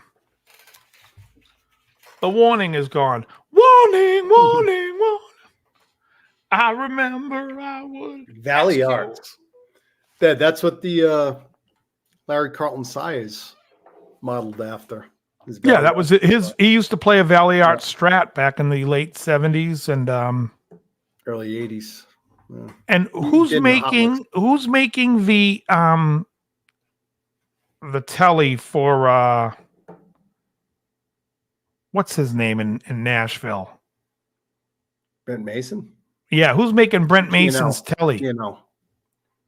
G&L's making it now? Because that That originally was a great- Valley that Arts great one. telly.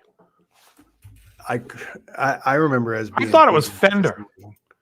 But originally it was a Valley Arts. Yeah, Lukather had the Valley Arts with EMGs. He also had that Ibanez with the EMGs.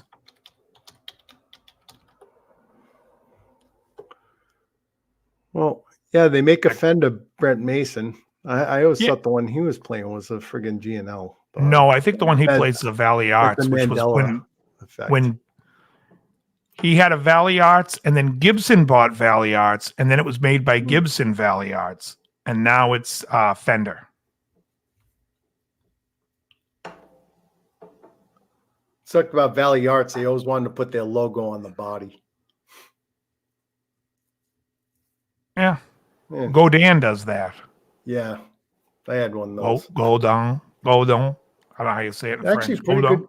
pretty damn good guitar. The neck was a little weird though. It's What's like on the Godin Velocity? Oh, that- Godin makes great stuff. Oh, it is, but the neck on it, it was like it was chunky, and I think it wasn't a C shape. It could have been D. I'm not sure, but it was really chunky, but it was kind of blocky too. It wasn't really smooth on thing. It felt kind of clunky for some reason. That's true, Hannibal. All right, let's pull out this list. Oh, by the way, I Oh. watched the video the other day because it came up in my feed, and it was Duke Robillard, who you know who Duke is, isn't he? Yeah, he's Live in from your Berlin. area? Yeah. He was talking about what a fucking cunt Bob Dylan was to work for. Dylan, what? And can you believe Dylan is a dickhead to work for? I would beat that little fucking shitbag. I'd be Well, like, listen, learn how to fucking sing before you start busting fucking people's balls.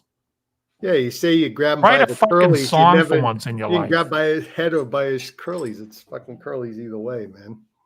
Yeah. I'm telling you Anyways. right now, folks, I have zero patience for Dylan. Why? Zero. Why do you have a problem, Dave? Oh, Tangle up in blue. he sucks. Then you get all. What's this? Were you pulling out a list? What are we doing? Yeah. Okay, this one's from the top 10s, and it's worst guitarists of all time. Ooh, worst. Yep. So let's It would see be if we worst get or it right. most overrated, because are they going to say people who aren't really the worst, but they're just overrated, and so you have to bring them down a peg? Well, we'll see what I think. Right. I think they did a pretty good job here, from what I'm seeing. Really? It's So I'm going to like, see Eddie Ojeda from fucking Twisted Sister on this list? No, I think they were more real about this. Okay. So, Joan what it Jett? is in no particular order, right? They have their No top 10 particular in no order. particular order, because I can understand why. It says number 1, Lil Wayne. Yeah, but he Because doesn't he's been play known to- guitar. He's been playing guitar for like 10 years, or trying to for 10 years. There's plenty of videos out there of him trying to play. Yeah. He's like Nick- faking it. Nick Jonas. He's terrible. I've seen Nick Jonas hit quite a few clams at award shows. Yeah, he stinks.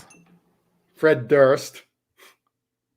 Horrible. But is he even a guitar player? I don't. Does he even play He's guitar? not the guitar player, but he started playing the guitar and stuff. He did his little solo segment of the show where he does. That's unfortunate.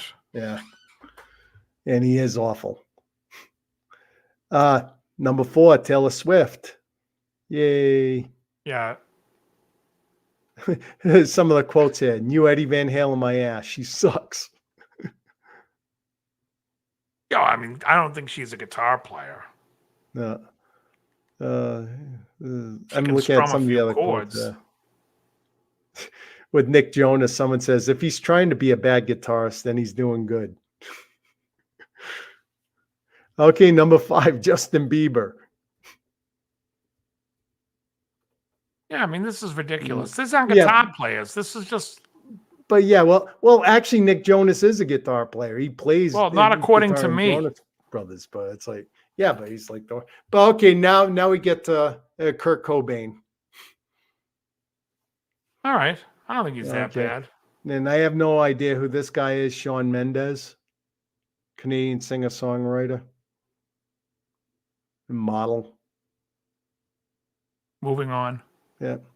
8 is Billy Joe Armstrong. Yes, I him for knew it. sure. He's horrible. And 9 is Ed Sheeran. That came out of nowhere. Yeah, I don't know how bad he is. He I mean, strums he's a a good- couple of chords and sings Yeah. songs. I wouldn't say he's a good anything, Yeah. but I would say he strums his guitar. And Okay, so number 10, they put the other Jonas brother.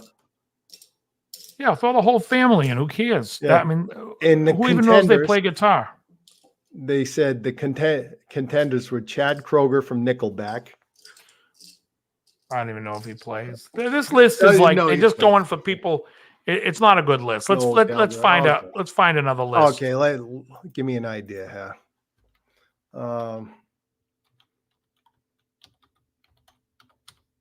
I mean, when you saw that list and you see a couple of the names, you got to be like, this isn't real list. It's like just the How name of about- celebrities that twinkle on guitar. the biggest jerks in rock and roll. It's got to be Dylan? something. Let's see. Is Dylan on that list? Let's see. The 10 biggest assholes in rock by Westward. Just scroll down here with your eyes and tell me if you see Dylan. Okay. Fortunately, this list lets me do it. No, it's a little more modern. Not don't care then. I mean, I don't care about modern people. They're all Yeah. dickheads. yep. Idea for a list. Hugh's saying put out an album list. Oh, okay. What criteria? We've done just about everything. How about the most overrated albums of all time?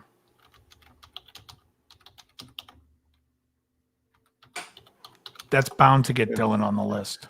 Okay, it's Reddit. Overrated albums, rate your music, top 10s. Well, oh God, this list from top 10s will piss you off. What's the Most over- rarest Led Zeppelin record, Dave? The Holy Grail of Zeppelin record. Anyone Well, have any idea? they get some right, yeah. I think it's the first pressing of Zeppelin 3 that had the immigrant that had hey, what can I do? I think there was a pressing that came with it. That's supposed to be a rare thing. Yeah, because Pepper's you had to get definitely it the on the most flip side. overrated Beatles album for sure. Yeah, it was on the B side of the Immigrant Song. Yeah. All right, what list do you have?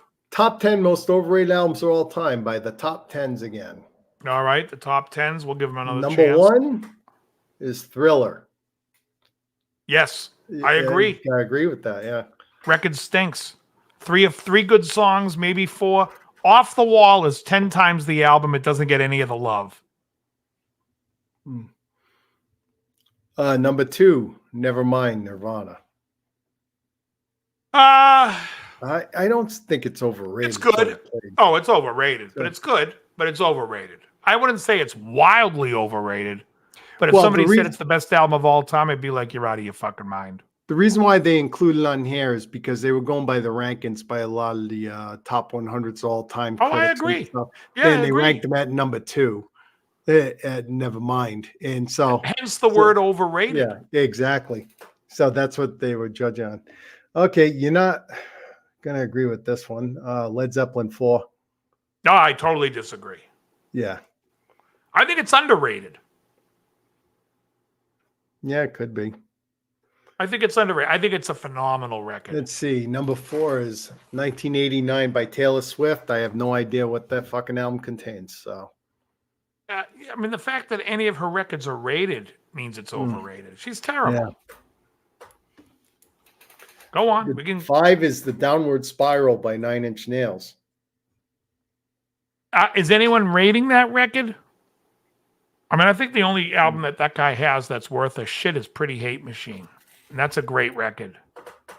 Downward Spiral's one that has Hurt on it. I know what it is. Yeah. I just don't think it's that great of a record. I mean, you're talking about one song on it. It's not, I mean, like,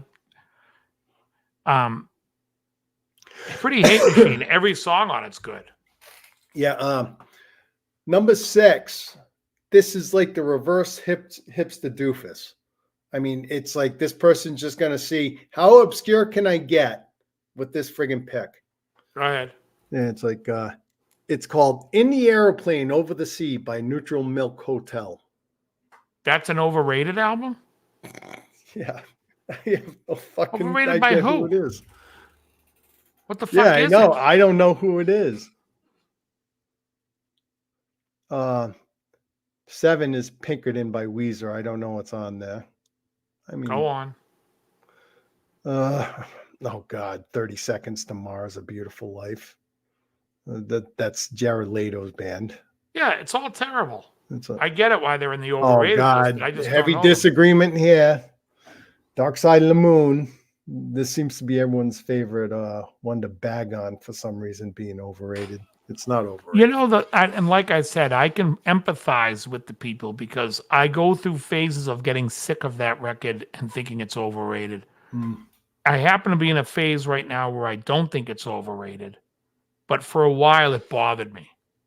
Now Yeah, the you get wall, now the overplayed. wall bothers me. Yeah. The Wall's overrated. Yes. Especially in comparison to the other albums they put out. Okay, number 10, Dave Rejoice. Velvet Underground and Nico of the Velvet Underground.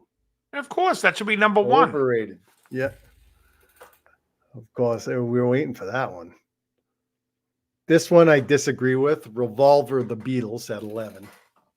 They're out of their fucking minds. That I mean- is my number 1 in some cases. First of all, Revolver by the Beatles is awesome, and it's not overrated. What is overrated is Sgt. Pepper.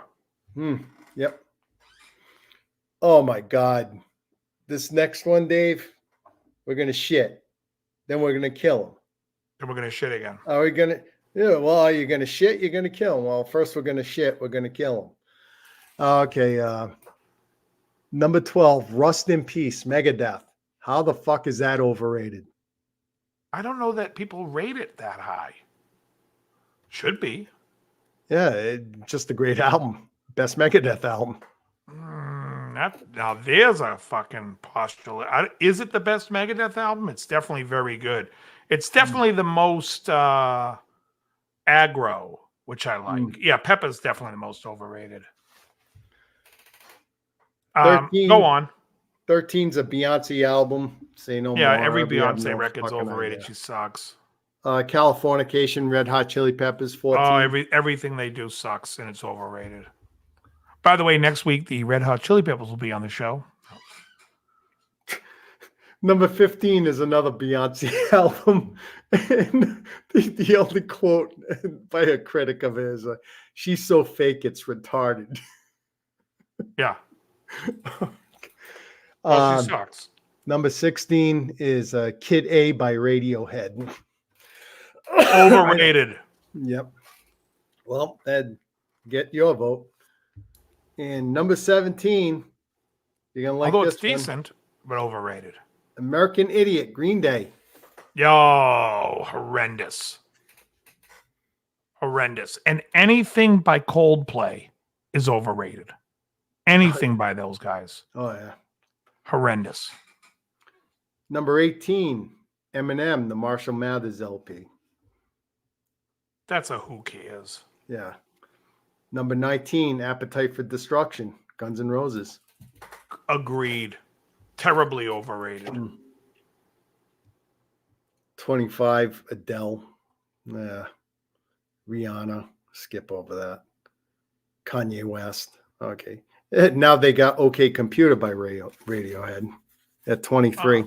Yeah, anything by Radiohead I think is overrated. They have some good songs. I think overall the albums, though, people talk about them like, oh, you got to listen to this record. So I go and listen to them, and I'm like, yeah, I got to never listen to that person again. And at 24, we got Sgt. Pepper's. Finally.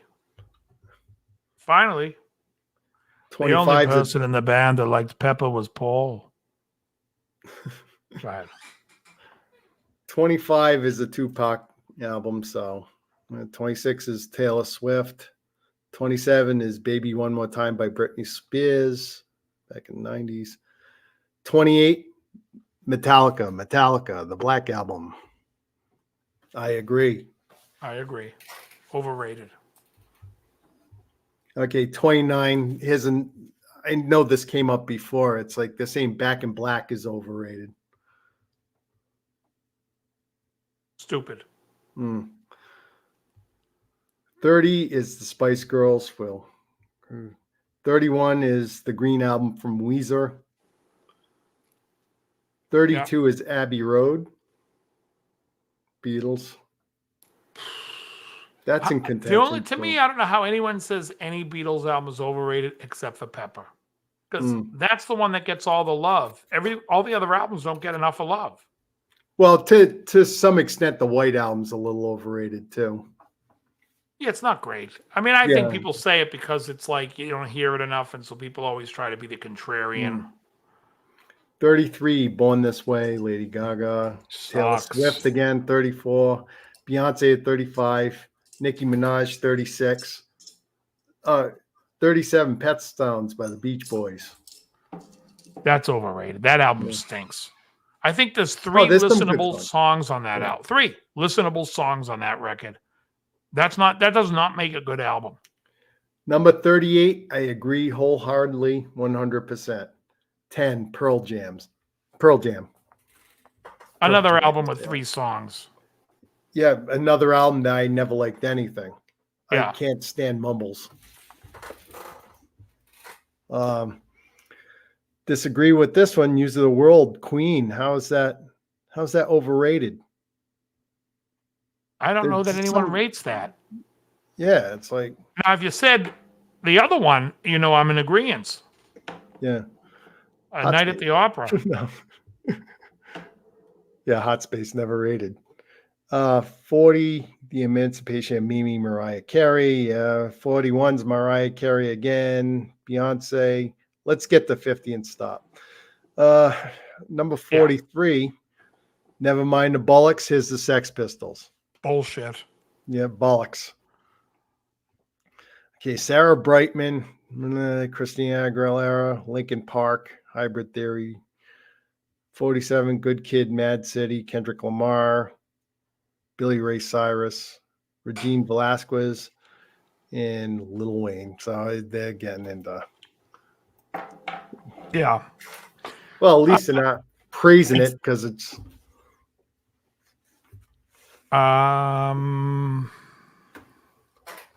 Thunderstruck. No, that's not on Flick of the Switch. Flick of the Switch is good stuff. Thunderstruck stinks. Yeah. Well, you know what's funny? Of course, there's no real R&B because those albums aren't overrated. Yeah, it's great, Hugh. It's great. It's the only punk album.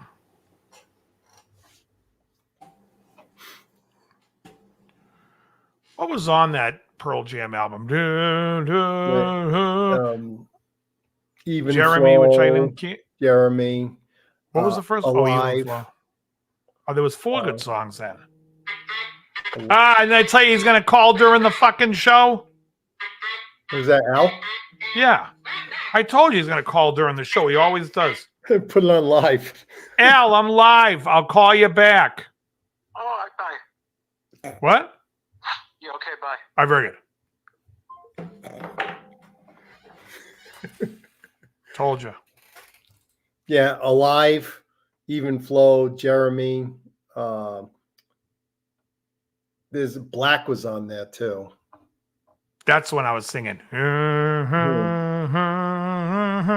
yeah. In fact, I think Jerry right now is listening to that album.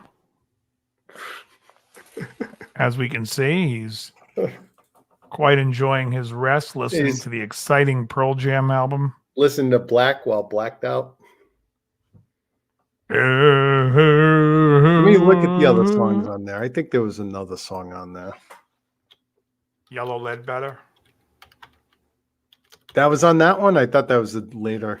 I think it's a B-side to like Jeremy or something else. Yeah, okay. Yeah, it's definitely not on the album, so maybe it's on the... What was the Okay. song that had the Oh, solo Once. from 5 to 1? Alive. Oh, Alive, yeah.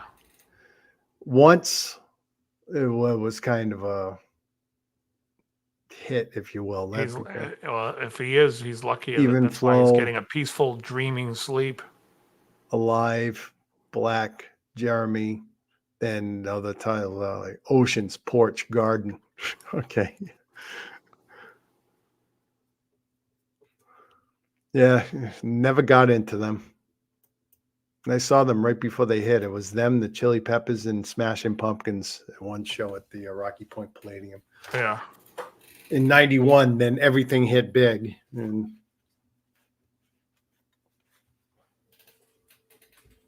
Once is a great song, so is Corduroy. Yeah, it's not. Are those on the that's on 10. yeah. I'm not a fan of that band. Don't call me daughter, although I think that's No, the that's- second album. Yeah. it's- Young girl, violin, breakfast table. It's like, what? Hey, What the hell is he saying? you hear fucking Better Man all the fucking time. That was one of your best on your show. Jerry sleeping, Joe dropping his bass. Oh yeah. Let's give that one more time since it's the end of the year. This is the last show of the year. Let me see if I can find. Oh, I don't even think I can. Oh, here we go. Brand new Ernie Ball strings on there too. I was just out there in the. God love us all. So Joe did make the show. He made the show. The Incredible Hulk was seen tonight. I'm looking to see what else I got in here. That's a long one, isn't it? Yeah.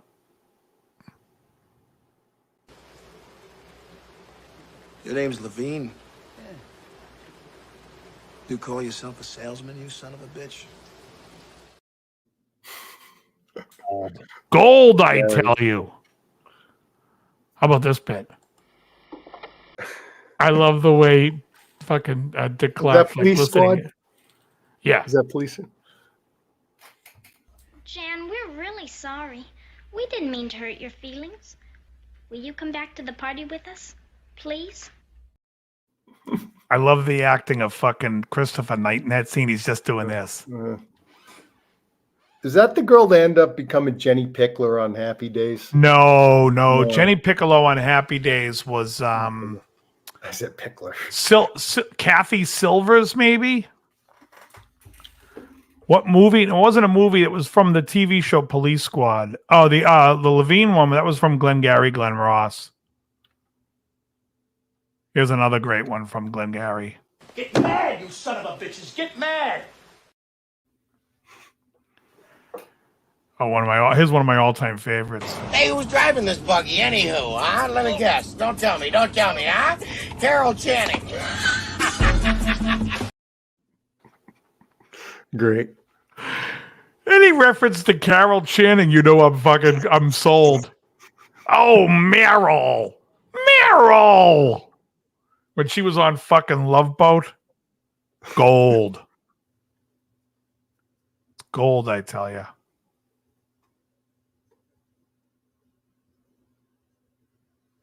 Let's see what else I got in here. The No, classic. I remember her.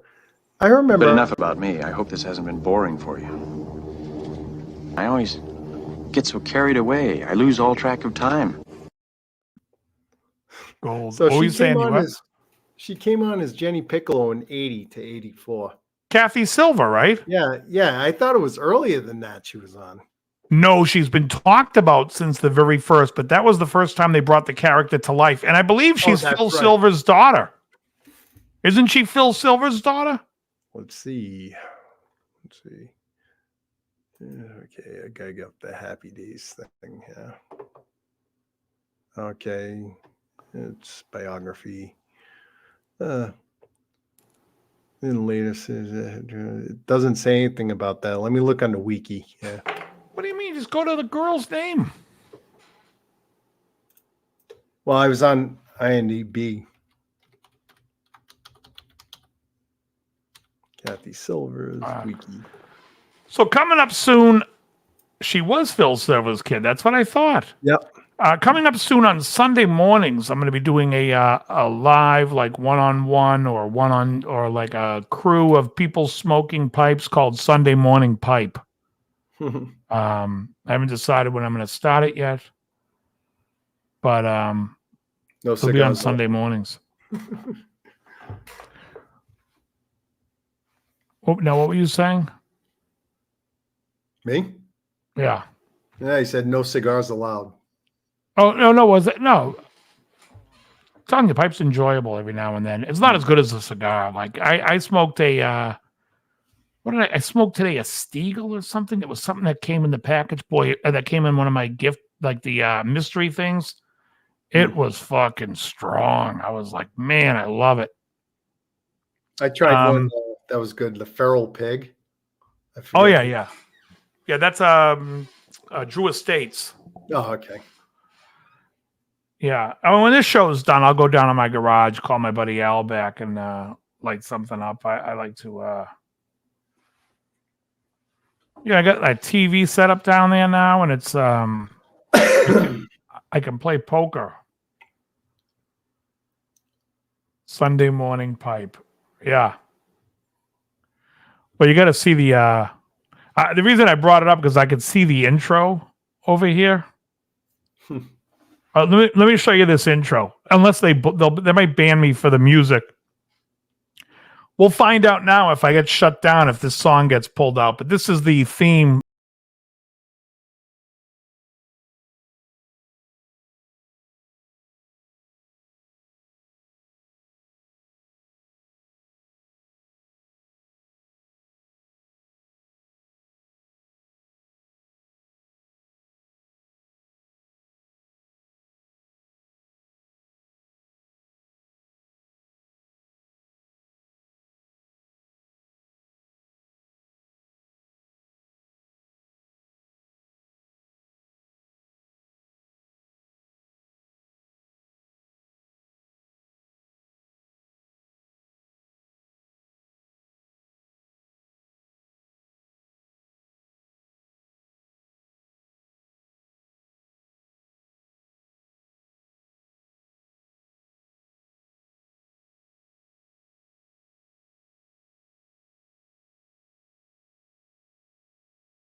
He's playing. He has his pipe, and he has to put it to the side when he's playing at the show. And then there was one with, I think there were 2 pictures of Orson Welles in there.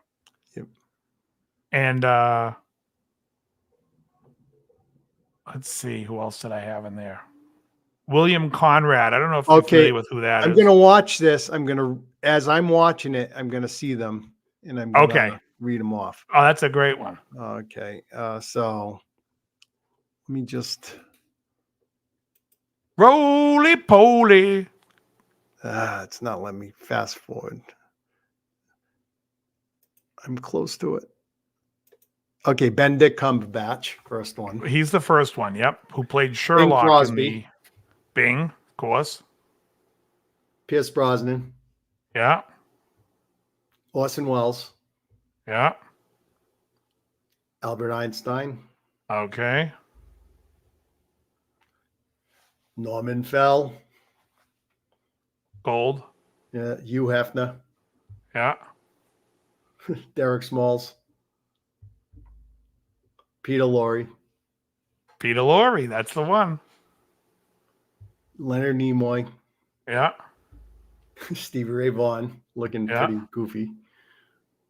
He's Orson smoking a Welles Sherlock. again. Orson Welles again. Babe Ruth. Yeah. Sir Basil Rathbone. Yes. That's and Nigel Frank. Bruce is it Nigel Bruce in the picture with him too? Frank Sinatra. Yeah. Frank Cannon, William Conrad. Frank Cannon. Yeah, there we go. Yeah. Yeah, I didn't think I think Peter Lorre would be one that would slip by people. That was a big actor in our house growing up because he was such a weird looking guy. When My they had him family on be like, "Hey, Peter Lorre's on. Come look at this freak." Peter Lorre. He's on the episode of Monsters with the monster, right? Wasn't it there a Peter Lorre character running around the castle and that? But anyway, so yeah. Roly poly, ham and eggs for breakfast. So Sunday morning. Hungry every. You know what's great was when it says roly poly's daddy's little fatty. That was right when fucking Cannon was on the screen.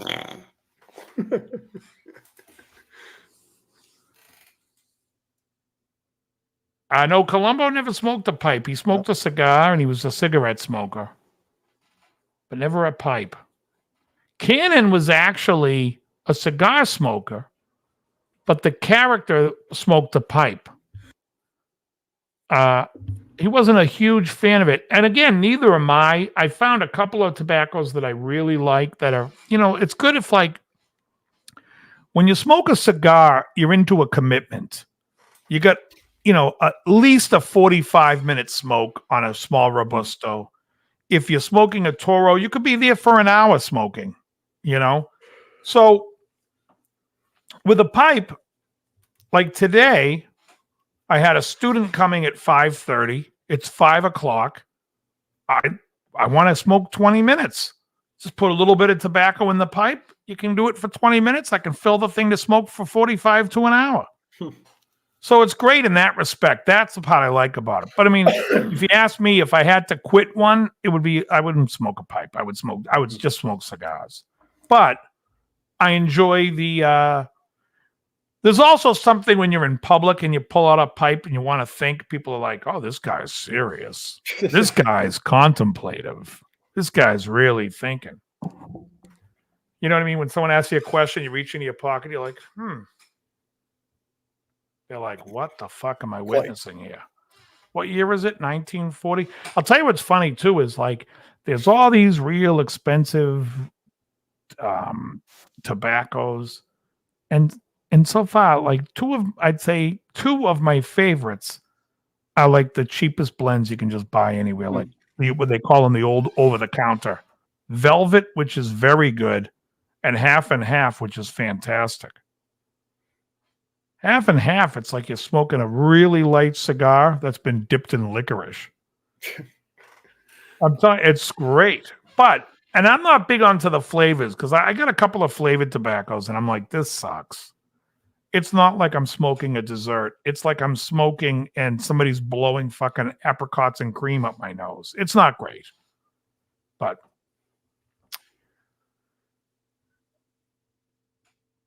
I don't know what Grimsburg is. I've never seen it. Need to add in backgammon. I'm not sure. Elroy said, "Lost me with Einstein. He was a moron." You've heard of Plato and Socrates? Morons.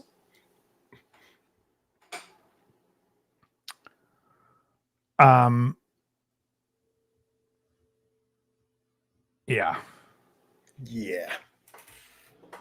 I had an uncle that smoked cigars occasionally, but he was a pipe smoker. I mean, he had like, when I remember going to his house when I was little, he had like 50 fucking pipes in every room. My Uncle John was a cigar smoker, but he smoked, I don't know what he smoked, but that place reeked. Oh, yeah. You know, I smell cigars now and I go, or fucking El Productos. you know, I'm smoking The cigars El now. And Producto I say, Queenie. I think I'm doing better off than he was. Yeah.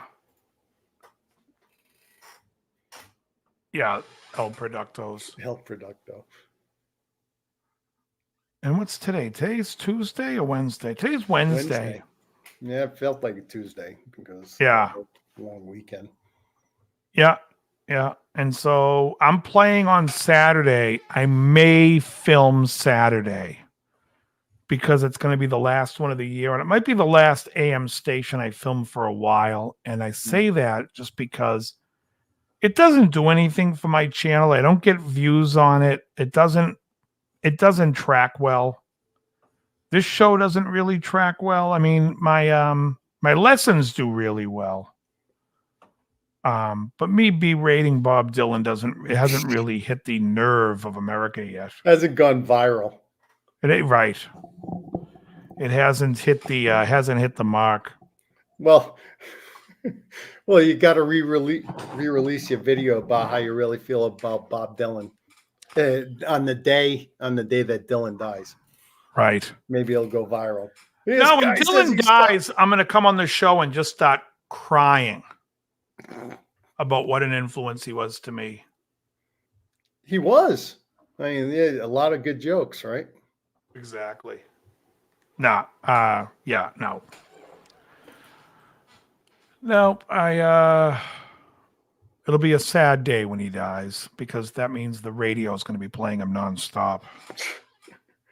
Is Martini's doing anything New Year's Eve? Well, we usually play New Year's Eve, but they wanted us to play the Saturday instead. They think it's probably going to be busy. So we're going to do Saturday, and Sunday they're going to have a quiet night there. Yeah, well, see, pipe tobacco and cigarette tobacco can sometimes be the same tobacco, but pipe tobacco usually has a topping on it, and that's what gives the room note, the room flavors. There's a place in Framingham, Mass, called Watch City, and they make their own pipe tobacco. And if anyone here smokes a pipe or wants to join my show, either watching it at home or come on the show on Sunday Morning Pipe, there's a place in Framingham called Watch City Cigar. They have their own blend called Persian Slipper, and clearly the name comes from that's where Sherlock Holmes used to keep his tobacco, but it's actually a really good blend. It's the first blend that I really like, and I'm like, man, I could smoke this all day. So if it's something, because not all pipe tobacco, especially off the beginning, when I first tried it, I was like, this sucks. And now I found some stuff where I'm like, all right. And people are always like, oh, if you like this, you got to try this. I'm like, listen, let me stick to this. I like it. I can keep smoking. Well, I'm only using it to fill a void in my cigars. It'll never take place of cigars.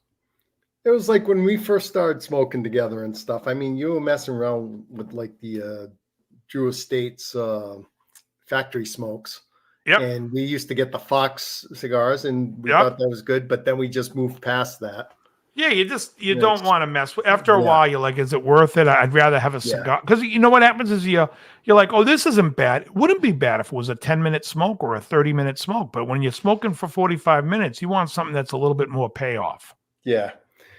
But I try to keep some cheap ones handy because you always get that one person, hey, let me try a cigar or something. If you only have like $10 sticks in there, you know. Right. Exactly. No, I agree with that. And you can go on Cigar Pages always has like the $2, the $2 chucks or whatever the hell you call Well, it. I want to try those different. I had the Connecticut's from Factory Smokes that weren't too bad, you know. It's like, but they have the Maduro and the sweet. I think they're too expensive for what they are. Really? And you can go on CI and look up Flora del Todo, and it's the Robustos. You can get 40 of them for $50. And it's a better cigar. And it's the same thing, Cuban sandwich. Oh, I smoked a couple of those Perdomos in that gift set I got. Oh yeah, how were they? It was good. I already had the 10th anniversary before, so I did the 20th. Oh, nice. And then the 30th was really good. Yeah. 20th was pretty good too. Yeah, I'll do an Oliva V at the end of this show. That's what I did on Christmas. Oliva V? Yeah. Well, Melania or the regular V? Huh? Melania or regular? Melania. Oh, yeah. I like the regular V. Well, I've got a story about this. I mean, after Chinese dinner and stuff like that, went to a casino because they have a cigar bar there called the they do? Blackstone. It's only a cigar bar in that you can smoke cigars. I mean, they've got nothing for a humidor. They got a couple of cutters there that need heavy oiling. Right, so you can bring your own. But you can bring, I found out when I was out, I wasn't thinking of it. But I got a Melanio V, right? And you know how normally it's going to be something like $18 Yeah. at a humidor? They want $35 for it, right? And, no. Oh, okay, so then it's like, well, what's the cheapest one in here? So I got a Cuba. That was $17. And I said something like, is this the one over in Smithfield? yeah, I am not impressed with that place. Or Lincoln, at all. whatever the hell town it is? Yeah, I'm having a couple drinks. I've got to wait because all the yo-yos from the Casino Floor are Dude, ordering I've their never drinks paid there. more for a Melanio V. I've never paid more than $5. Cigar Page. Yeah, these places. I mean, like whether it be you're paying their Spill rent. Cedar's a little I mean, pricey. Yeah. Cedar Spill's a little pricey. I think the Ash is still good. I mean, I like going to the Ash. Mr. J's is a great room, and Twins is. If you ever want to go to Twins one weekend, I'll drive up with Twins. Yeah, Twins is good. I wanted to say the Asylum 13 is actually a bargain down there. That big ass fucking 80 ring there, which isn't a bad smoke actually, but they get $10.50 for it. Everywhere else I see is like $12.50. Yeah, where do they get $10.50 at Cedar? At Cedar, yeah. Oh, all right. Yeah, no, like I said, he's a little pricey down there, but it's fine. I mean, they have a nice shop. I mean, it's not the best of shops. So, should I tell you a story I told you about who walked in? Hold on, do I have to go play my Robert Hayes? No, I texted you saying that someone walked into Cedar Spill on Friday. Oh, yeah, Matt Light. Yeah. Yeah, okay, go on. You can tell the story. Yeah, guy walks in. I said, wow, he looks familiar. Now, I had seen him before up at the farm here, but it's been years. So it's like, I was about to say to him, hey, you look a lot like Matt Light. And sure enough, before I made NASA on myself, they say, hey, it's Matt Light. You know, and so it's like, well, what brings you down here? It's like, oh, I moved and turns out he's down the street from me. Nice. Yeah, he wanted to get closer to the farm. I wouldn't know Matt Light from I wouldn't know him from anybody. I know he played in the Patriots for a couple of years, but yeah, I wouldn't know who he was. Like, I wouldn't know him by looking at him. Yeah, from 2000 to 2011, I believe. I think I'd confuse him for Joey Fatone. You're watching the Family Feud, right? How do you do that? Go from that to that. Anyways, yeah. All right. Well, listen, everyone. I want to thank you. It's been I think 2023 was a good year. Let's make 2024 a great year. Let's have a little bit more fucking people talking into the chat, and a little bit more laughing at my jokes would help. Yeah, we got really would bring my numbers up. Folks, don't forget also to like and subscribe to the channel if you're not subscribed, but like a video. For once in your fat life, hit the fucking thumbs up. You miserable. No, I'm kidding. Hugh, have a great New Year's, my friend. Have some scotch. Hugh, are you still on your diet? Are you still taking care? What's going on with that, Hugh?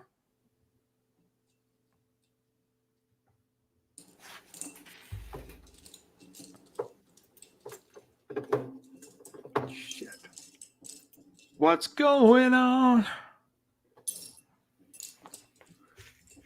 Yes, Yeah, still at it. Very good. Ute? The two Utes. Ute? Very good, Hugh.